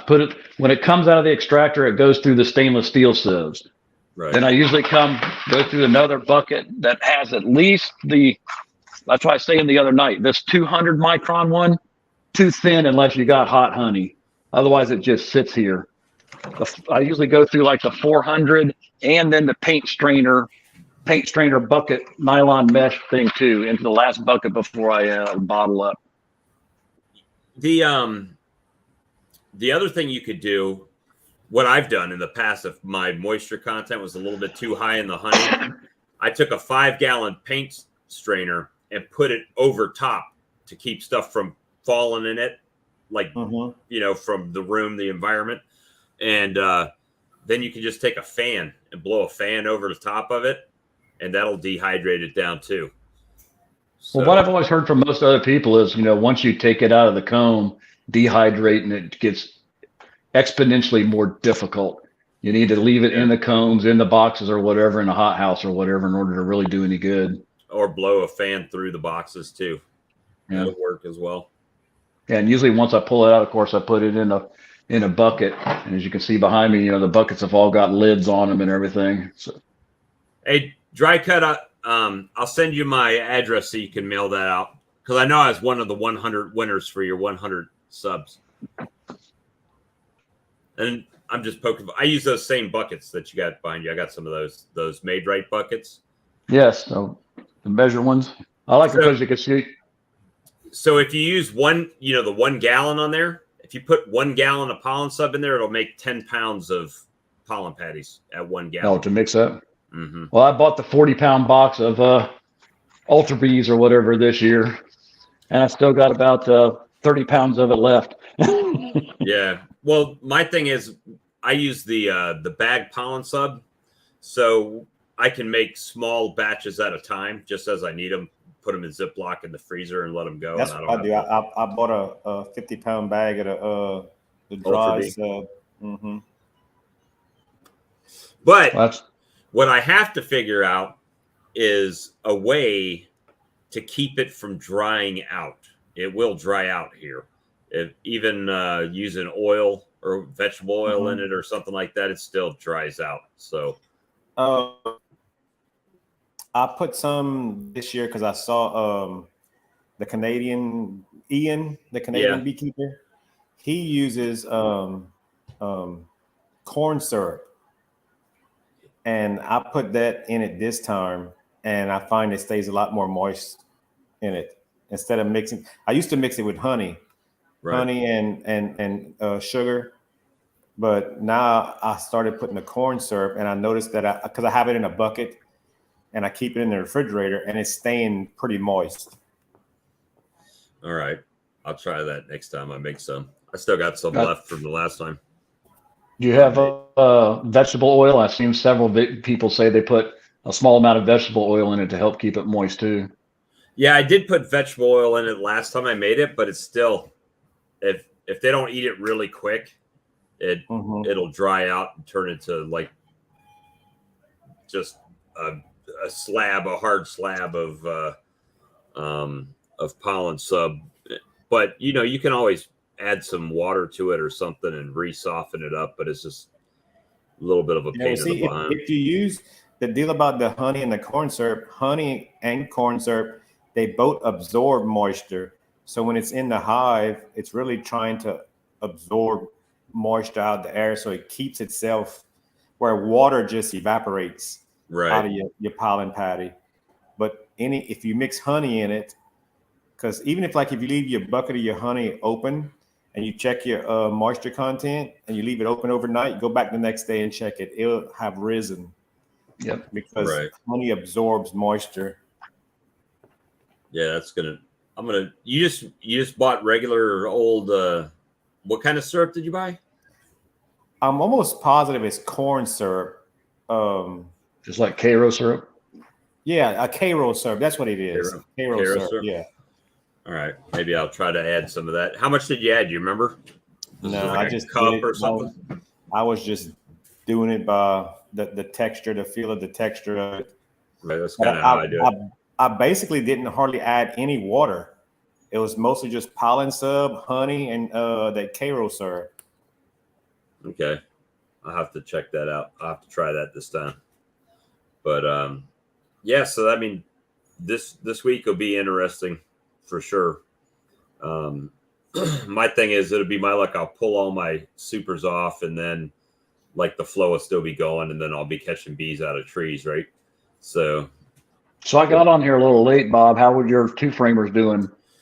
They're doing all right. I've had a couple slime outs in those, but again, that's my fault for. Yeah, I saw the one video where you'd lost them or whatever, and showing the bottom board of the one. The population is, crucial on those. You got to keep enough bees in them, first to cover the brood, right? So what I find myself doing now is when I make it, then I'm just shaking extra bees in there like you would a nuke or something like that to add some extra bee power in it, and that seems to keep them. Well, first of all, one frame is empty, so you really only have to keep them off of the one frame, and they'll draw the other frame out as they need it. So, I mean, they're doing okay. I mean, I don't have anything to base it on because this is my first time doing it, and I go out there right before dark, and I put their little half-pint feeder on top of them, just to give them something to work with till the brood that's capped hatches out, to give them some foraging power. And then they'll start regulating themselves. But at this point, I'm just trying to give them some supplemental feed so they can do it. But I've got to do it at night, because if I do it during the day, then my bigger colonies will come and borrow it from them and not give it back, right? So, well, those 22 queen cells that I had in the one big huge hive, I tried to save it, and I took frames out and put them in 3 different other, one in a 5-frame nuke, and then I've got a queen cage that's got 3 different sections in it, and put it into 2, and it looks like one of those sections is taken, and the other 2 I can't see a queen or anything in them. So I'm going to give them another week to see if they'll tap. Maybe she's just out flying, getting mated or something. Give them another week and see what happens. But the one looks like I'm going to actually get something out of. Are those were those queen cells on foundationless frames, or were they on plastic foundation? They were on foundation frame. I mean, one of them had 7 or 8 queen cells on one frame, and it was loaded with brood too. Well, if you got time, what I typically do is, if I get a bunch of cells on one frame, is I'll take some number 8 hardware cloth and make a little makeshift cage to go over the cell. And that way, if she hatches then she's in that little cage and can't get out. And right. that way, if you got 22 that hatch, you might be able to catch 20 of them, right? Leave two of them just to hatch to requeen the colony if that's what you're trying to do. And the other ones I'll let hatch out in the little cage, and then I'll just catch them and put them where I want to put them. Well, I did have the other hive next to it 2 weeks before, 3 weeks before. I had gone in and pulled a frame up into the top honey super, the second up honey super, to try to pull them up to get them to start drawing that super out. Right. Well, I didn't check it well enough. I don't think. I went in there the next week, and there's brood, 2 frames of brood sitting all up in that honey super above the queen excluder. Well, and I put them back down again. But when I shook them all down and tried to put the queen excluder in, I may have messed up and lost my queen or squished her or something, because I went back in the next week and there was no brood, no eggs, I didn't see anything. So I tried to use a little razor blade and cut queen cells off of that one and drop them into that hive next to it and see what happens in that now too. I did a I made, I think it's not really a mistake, but like the first colony that I did, the Demaray, I had her trapped in the bottom and she was doing good laying and everything. And then I was like, well, there's no need for her to really be confined to the bottom anymore. And I took the queen excluder off, and then she moved up, and they started just plugging pollen and nectar in the bottom now. So it's like, whatever, just fill it up. That's where I'm at. Just fill it up for me. That's all I'm asking right now. Just fill it up. All right. What do you say? Are there enough bees in the tube for? If you got a lot of queen cells on some plastic foundation, you could take a Dremel tool with one of those little flat blades and cut around the cell, and just it'll cut a hole in your foundation, but at least you'll get a cell. Well, these were actually down in the bottom bar. They weren't actually on the plastic foundation at all. They were. So I was just taking that blade and tried to cut right along the back of the blade. And I did open it up in the back a little bit, but I saw, I think Gus Mitchell or whatever said one time that he had done that. And he goes, you can still use them, if they're in there and you open up, just push that side into the frame that you're trying to move her to. What you've seen is mostly just the raw jelly, right, at the bottom. Well, Mr. Ed had a video, and I think he called it whittling queen cells or something like that. Yeah, he cuts the wood. He just shaves the wood on the bottom of the frame right off with the cell. And he uses the wood to brace the queen cell in between 2 frames. So he just pushes it into the comb of the other frame he's putting it in. Yeah. And he'll just slice that wood underneath that. Like I said though, but it'll mess up your frame. But I mean, you get your queen cell out. Not any more than wax moss will. No. All right. So Steve asked a question. Are there enough bees in a 2-frame hive to sustain enough honey if they have to forage? Yeah. So I think it's all proportional, right?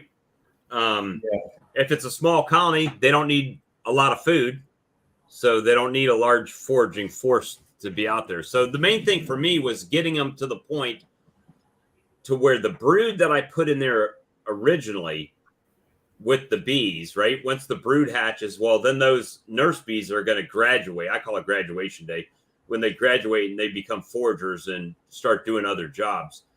So I just need to supplement them until they get in that cycle, right? There's a queen laying new eggs and the brood's hatching out, and then bees are flying out, and then they can do it on their own. But right now, the first few weeks I'm putting at night, I just got these little 1/2 pint mason jars and drilled either 1 or 2.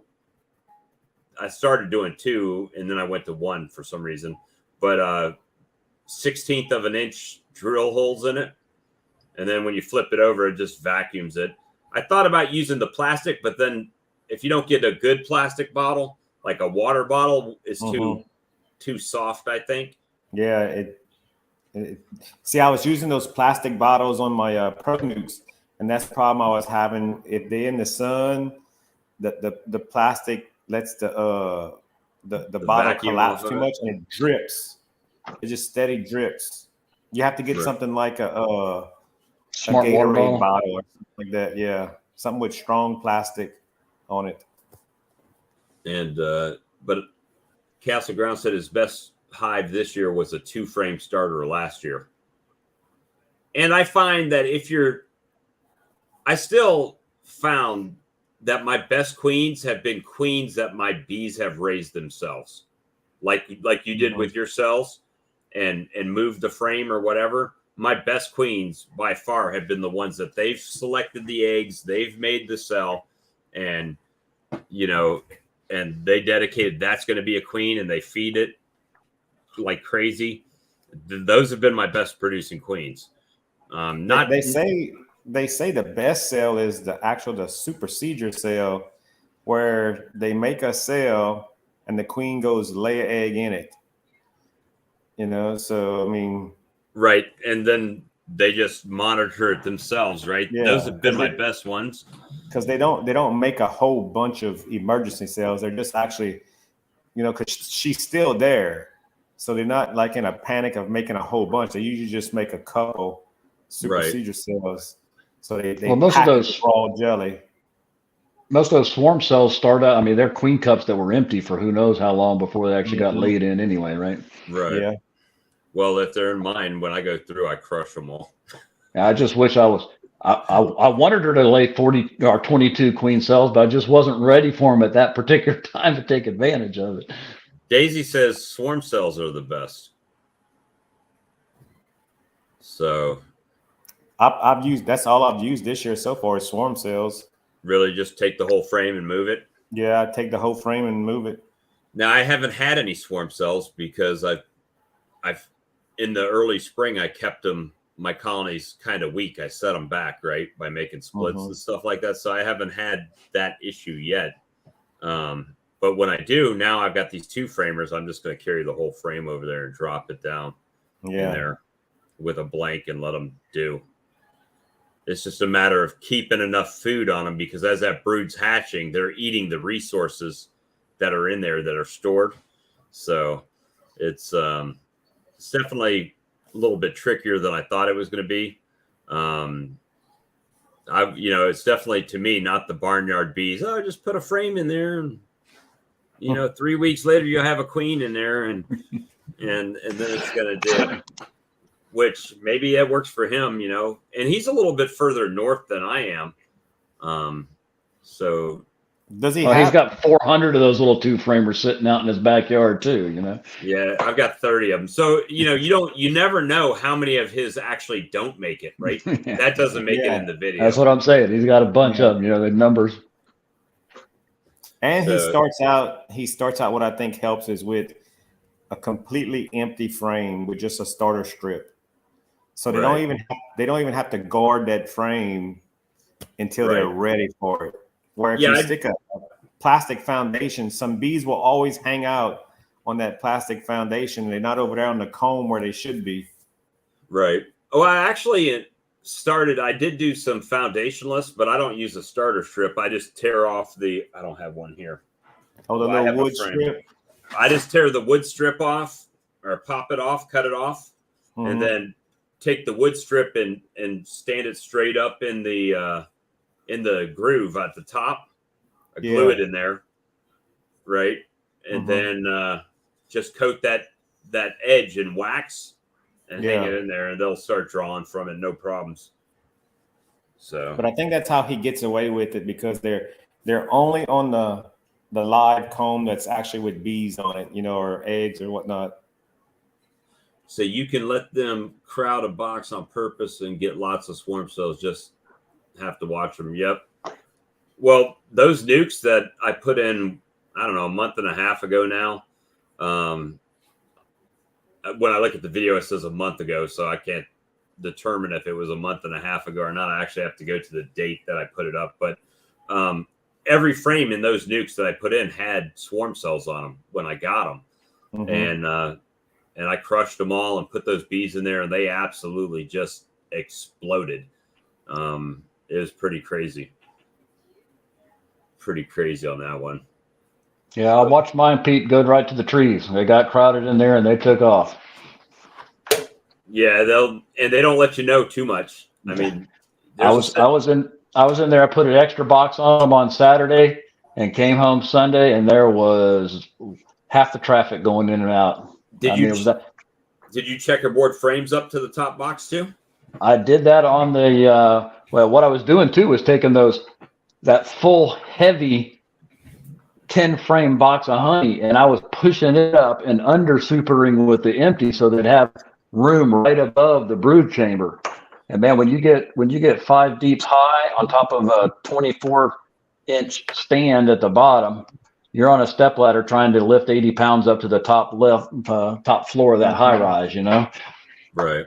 Yeah, I've had that. What I've been doing is, like, when I add a box, I always pull up brood frames to the next box up and then put empties back in the bottom. That way the bottom box doesn't seem as congested, and then they start moving up to take care of the brood in the top, and then they'll start building that out as they need to. I was checkerboarding my honey supers too, so they had one frame of already drawn from last year and one frame of foundation and one frame already drawn, so they could start utilizing that area right away, but still have an area to build too. I think I'm actually going to do, when I go out this week, that's what I'm going to do. I'm just going to start pushing them down with a fume board, push them down into the box, take a box off, and I'll probably evaluate the colony to see how much drawn I've got it in there and capped and all that, and then just start pushing them down to compress them into the empty supers that don't have anything drawn on them or very little. Because I did the checkerboard, and it's like they're drawing the comb that's there fat, and then the empty ones, they're just kind of going at them half cocked. They're not really putting in the work on them too much. Well, I figure we probably got another maybe 2 weeks of tallow flow over here on this side of Louisiana. I don't know how you're looking up there, Brad. I've seen a lot of people talking back and forth, and it seems like hit or miss because of rain in different areas what the tallow flow has been looking like in Louisiana here.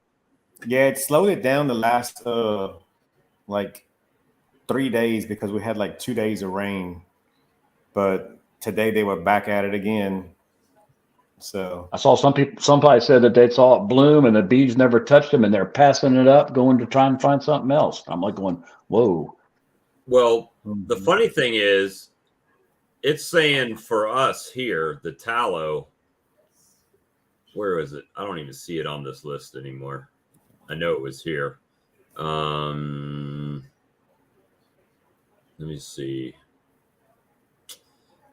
Thought I saw it on this list, but the tallow didn't come till like later in the year for us. I don't even see it on this list now, and it doesn't show as a major flow for us. Y'all probably don't have that many trees then. Yeah. No, it's our major flow here. Right now, it's showing my major flow is Yopon holly, tulip poplars, and Tupelo black gum trees, and Ogeechee lime. But see, that says on this chart from NASA, it only says like bloom and end month, right? It says 3 to 6, but it doesn't say the end of June. It does, so it could be done already. I don't know. I think that NASA thing, I've looked at that before too, and I want to say that was from 1990 something or whatever. I think it's kind of dated. Okay, it's showing Chinese tallow here is May through June, like 1 month is all it has on there. Mm-hmm. But when it comes down, it drops the hammer, and you can fill 2 deep boxes in 2 weeks. So I'll have to keep that in mind. Let me see. Or run your bees off and they take off on you. One or the other. The Demaray colony, that the first Demaray, not so much. The second Demaray that I did is piling it in. I'm referencing this question here. So the first Demaray I did, which when I actually did the video was a redo because I had done it, right? And then I redid it for the video like 3 weeks later. And I set that colony back myself because what I was doing is when I moved that brood box to the top and they were generating queen cells at the top with the brood, I was robbing that and making splits. So I limited her capacity. Otherwise, it would have been blowing up too. But the last one I went through on video, I went through with Ricky Rourke last Saturday. So it's got a ton of bees in it, and it is drawing out comb like crazy and storing nectar.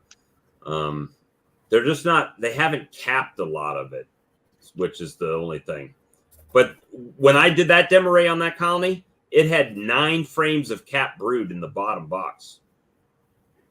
So is that the one you have that's like 5 mediums deep now?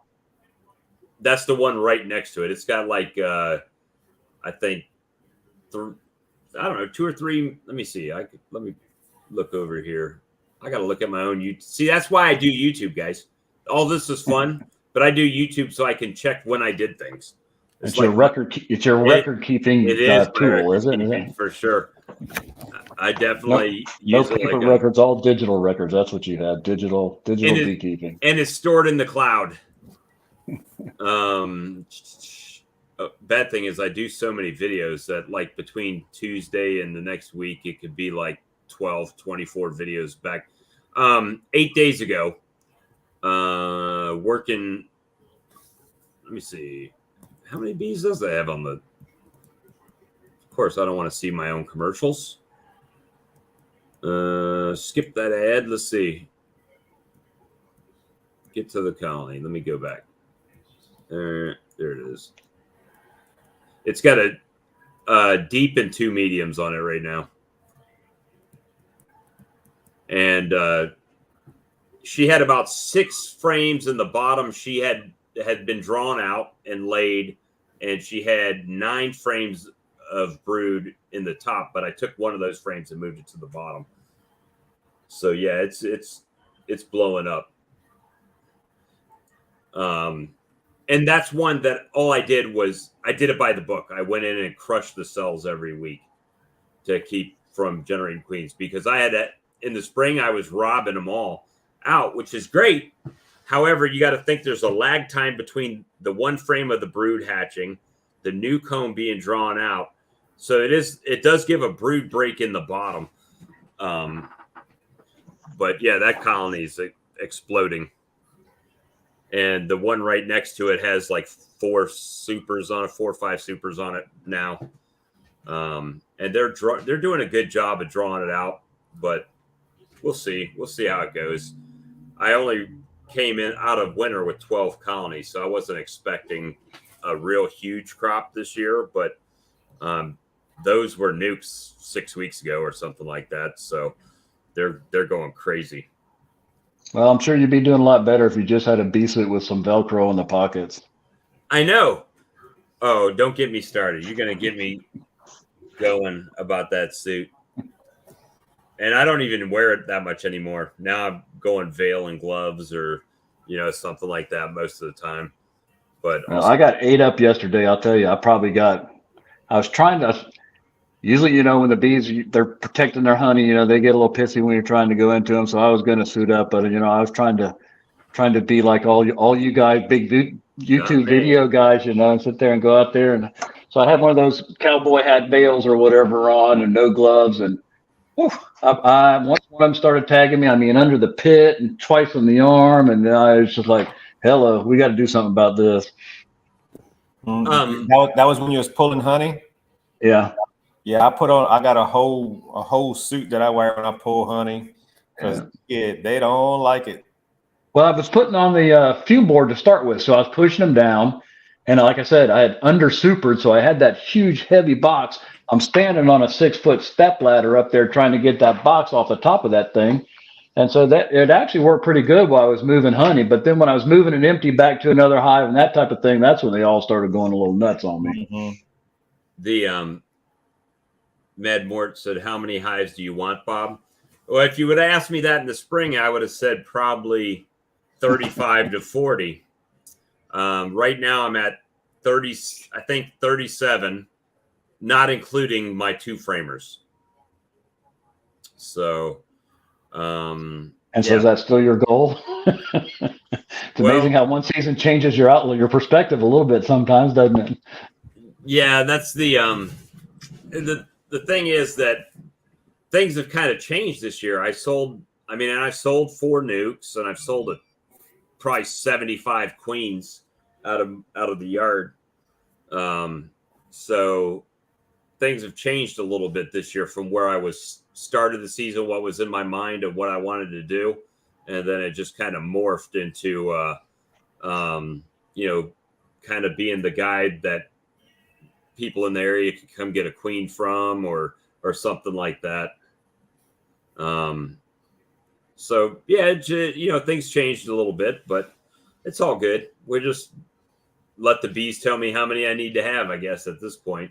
And who knows? I don't know how many are going to make it through the winter. So I'm just trying to, get them to next spring now and make strong colonies. And these big nukes, they're going to get broke down soon. When I pull the honey off for the last time, I'm going to definitely use those to equalize some other colonies and keep their numbers down a little bit and let them build back up going into winter. I keep saying I'd like to probably get to 30 one day or something like that. And every time I sit there and go through some of this stuff, like even pulling honey this weekend, my wife's going, "Are you sure you want to go to 30?" Yeah. Well, the problem is it's not the want, like for me to get to where I wanted to be this year wasn't about wanting to get somewhere and being able to financially afford to get to that point. That's kind of how this whole beekenomics thing I've been talking about this year is I've been using my honey sales to buy more equipment. I've just been rolling it back in, which has allowed me to expand. But next year may not be that way. I don't know. This year I've been able to do a few things, but at this rate, I'll probably be finding me a job soon. Once the honey's done, I might have to go back to work, or at least probably I know this month I'm going to have to start doing more Ubering than I've done ever, but because I've just burnt through the resources that I had set out, and my little VA disability of $157 a month is not going to be enough to do anything with. I can't even pay my storage units for that. So. Well, 200 pounds of last year, and we probably, like I said, my wife gives away about half of it, and then we had enough left over to buy that new Hilco extractor or whatever for this year. So we kind of use it to pay it, kind of a pay-as-you-go plan, or we're actually behind a little bit, bought 16 new boxes and that extractor this year. So probably had a $2,500 outlay this year, and I'll probably make that money back and be able to go into it again next year. So you don't even want to know what mine is this year. I've seen some of your shiny bright toys. Yeah. Castle Grounds. No, right now this is my gig and taking care of my mom because my mom's got Alzheimer's. So kind of killing two birds with one stone, being able to take care of the bees and be home and help my wife out, taking care of my mom and doing all the other stuff that's got to be done. So right now this is it. But the thing is that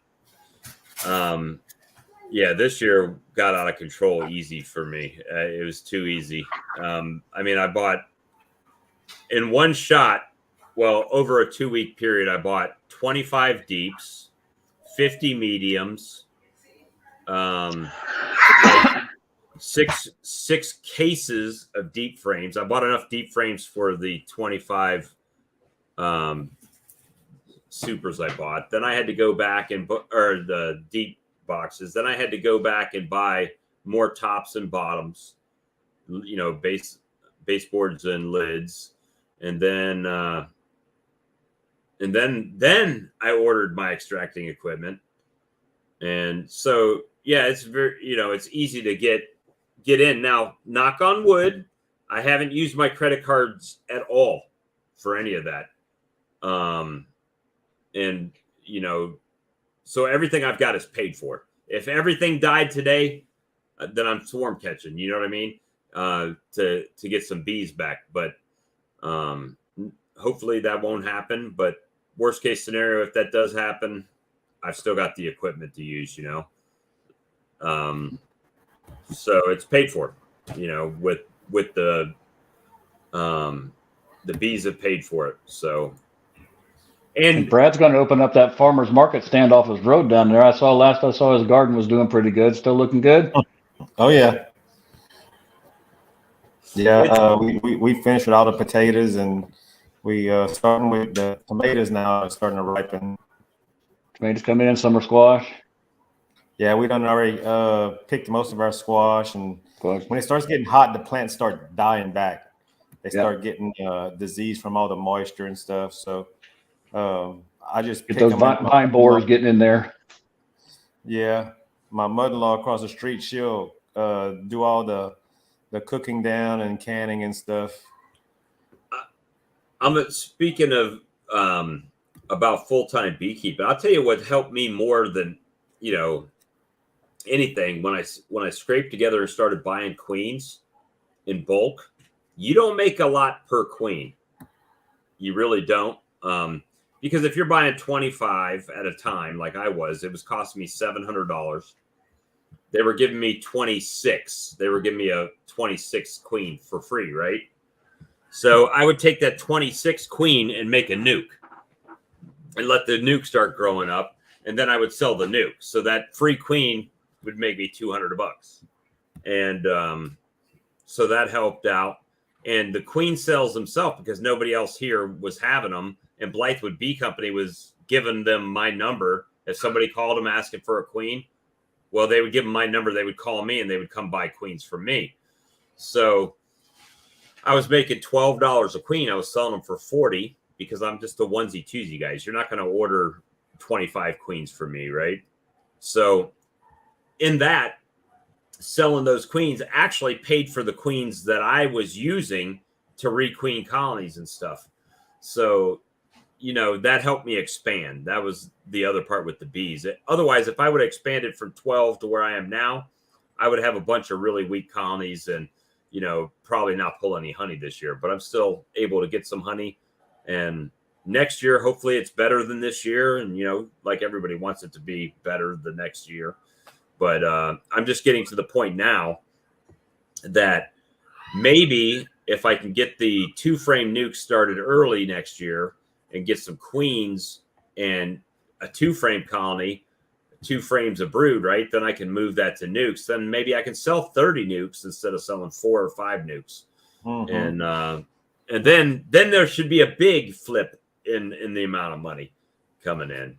And you should what you should do for your honey sales is set you so many hives aside and say, hey, those are just going to be to raise honey. So I need to leave them alone, let them be big, and just keep them from swarming.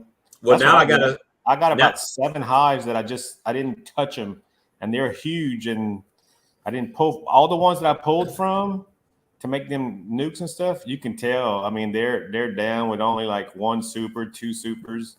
Compared to the ones that have 5 supers. So I've got a question. There, obviously, we got 30 people watching right now. Somebody has to know this.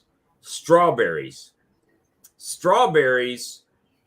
My second yard is real close to the strawberry patch.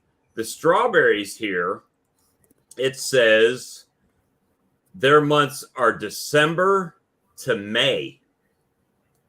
So I'm curious on. I got strawberries back in my backyard that are coming right now. They call them June bearing for a reason. So with those, that if ours are showing December to May, when do they actually flower and when would they be pollinated? Type of deal. I don't know that much about strawberries. I just know it's a huge patch and they're selling them right now. And mine are kind of in the shade a little bit. They're not out there. When you get these big strawberry patches, they put down that black plastic, and they grow them. And my son lives in North Carolina, and we were just up there last month, and it was strawberry picking season up there north of you. And he lives between. Where are you? You're in Columbia, right? Yeah. So this was somewhere closer. I think it was a little south of Rock Hill.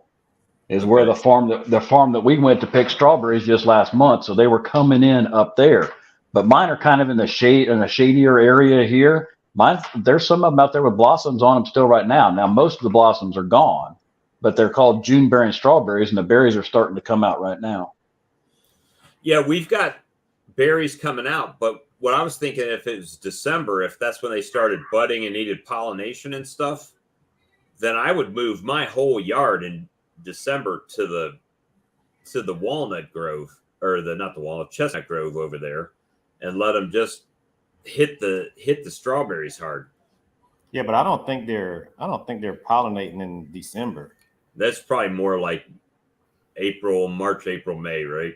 Probably. Usually what I think is they'll plant them in December. They plant them when it's still cool. They plant them still in the very cool, so they come up and they're really a spring kind of thing. But then they've got ones that are the June bearers are a little later blooming and later producing than the norm. Some of the other ones, sequoias and Ozark beauties, and some other ones are June bearing strawberries, I think. Yeah, I have some of them Ozarks, and they started producing around May. And of course mine are in the sun, and when it starts getting hot, they start dying back. They can't take the heat. I got a few of them that are planted next to some tomato plants, and the tomato plants are shading them, and they're doing good. But the ones that are out in the full sun, they're not. Oops. Michael said, depends on the strawberries. I have ever bearing, and they produce year round. So that's interesting. And that says they're in Georgia and do it in April. Yeah. April and okay. Yeah, well, that farm is like a you pick type of thing. You can pick them, or you can just buy them already picked. Mm-hmm. Well, go out there and see if they have strawberries. Oh, I know they have strawberries. I was there before I put my colonies in that chestnut grove. I went over there and stopped. And I was trying to find out what chemicals they used or anything on their flowers to see if it would kill the bees. And they were in bloom at that time? Yeah, they were still out there picking them. Here, we got a long bloom season here, I guess, for strawberries. But they, I asked him, he said, yeah, we got thousands and thousands of blooms out there right now. Well, a lot of those you-pick places, if it's a very large you-pick place, they'll do different varieties in different rows. So these come out first, and they have people come out and pick those. And then the next ones are 3 weeks behind those. And these are 3 weeks behind those. And they'll put different varieties all across the plot. Well, so I put those 5 nukes out there as an experiment to see if what they were spraying in the field would kill my bees, right? It was like they were sacrificial lambs to see, before I moved anything else out there. And they're all alive. I just had one colony that would look a little bit weak, and I just equalized it out of one of my other nukes, took a frame of brood over and bees and let them go. So we'll see. I'm interested to see. I think the chestnuts over there have actually stopped. Their little tendrils are drying up and falling off now. Mm-hmm. So they may not produce anything else. Well, they'll produce their chestnuts later in the year, but so that's in the chestnut groves. Are they in the shade over there, or are they out in the... Yeah, they're in the shade. So you keeping peppermints on them to keep the hive beetles down? That's why I went out there today and checked them, and they did have some beetles in them, but they didn't have extra drawn comb, right? I just had their frames and then a couple extra blanks, so there's not a lot for them to cover. And South Carolina, everyone thinks Georgia's the peach capital of the world, but it's actually South Carolina produces more peaches than Georgia. But we're so now it's like I thought about moving more out there, but it's not my property. So it's like I really wanted those to grow up and then make bigger colonies out of them, but they're still about 3 frames. But out of 3 frames, they got 2 capped, which means that's going to be like 5 frames of bees when they come out. So they're doing pretty good. And then once they hatch out and there's 5 frames in there worth of bees, then I'll probably pop them over to a 10 frame and slap the feed on them hard and get them to draw that comb out and start brooding up heavy. Well, Bob, I got to head on out. Yeah, we're getting ready to hop off here. It's almost midnight anyway. So we can go ahead and call it for tonight, guys. And I appreciate you for stopping in and spending time with me, since Lee was a wuss tonight and bailed. I saw he jumped on a little later. I guess dinner was over, but he commented over there. So yeah. Earl peer pressured me into it. He sent me a text and said, yeah, you're famous. You don't get to take night off. I said, oh, I'm not famous. But then I went live and then made him come on. I'm like, well, if I'm going live, you got to come in then. And so, we do this. But our normal night, guys, our guaranteed night is Tuesday nights at 8 Eastern, 7 Central. That's our dedicated time. All these other ones are kind of just, we ain't got nothing to do, and we pop in and do lives, and hang out. So yeah, definitely appreciate you guys coming in and sharing your tales with us. Enjoyed spending time with you. And, all right, well, y'all have a good night. All right, we'll see y'all next time. Thank you. Talk to you. Good night.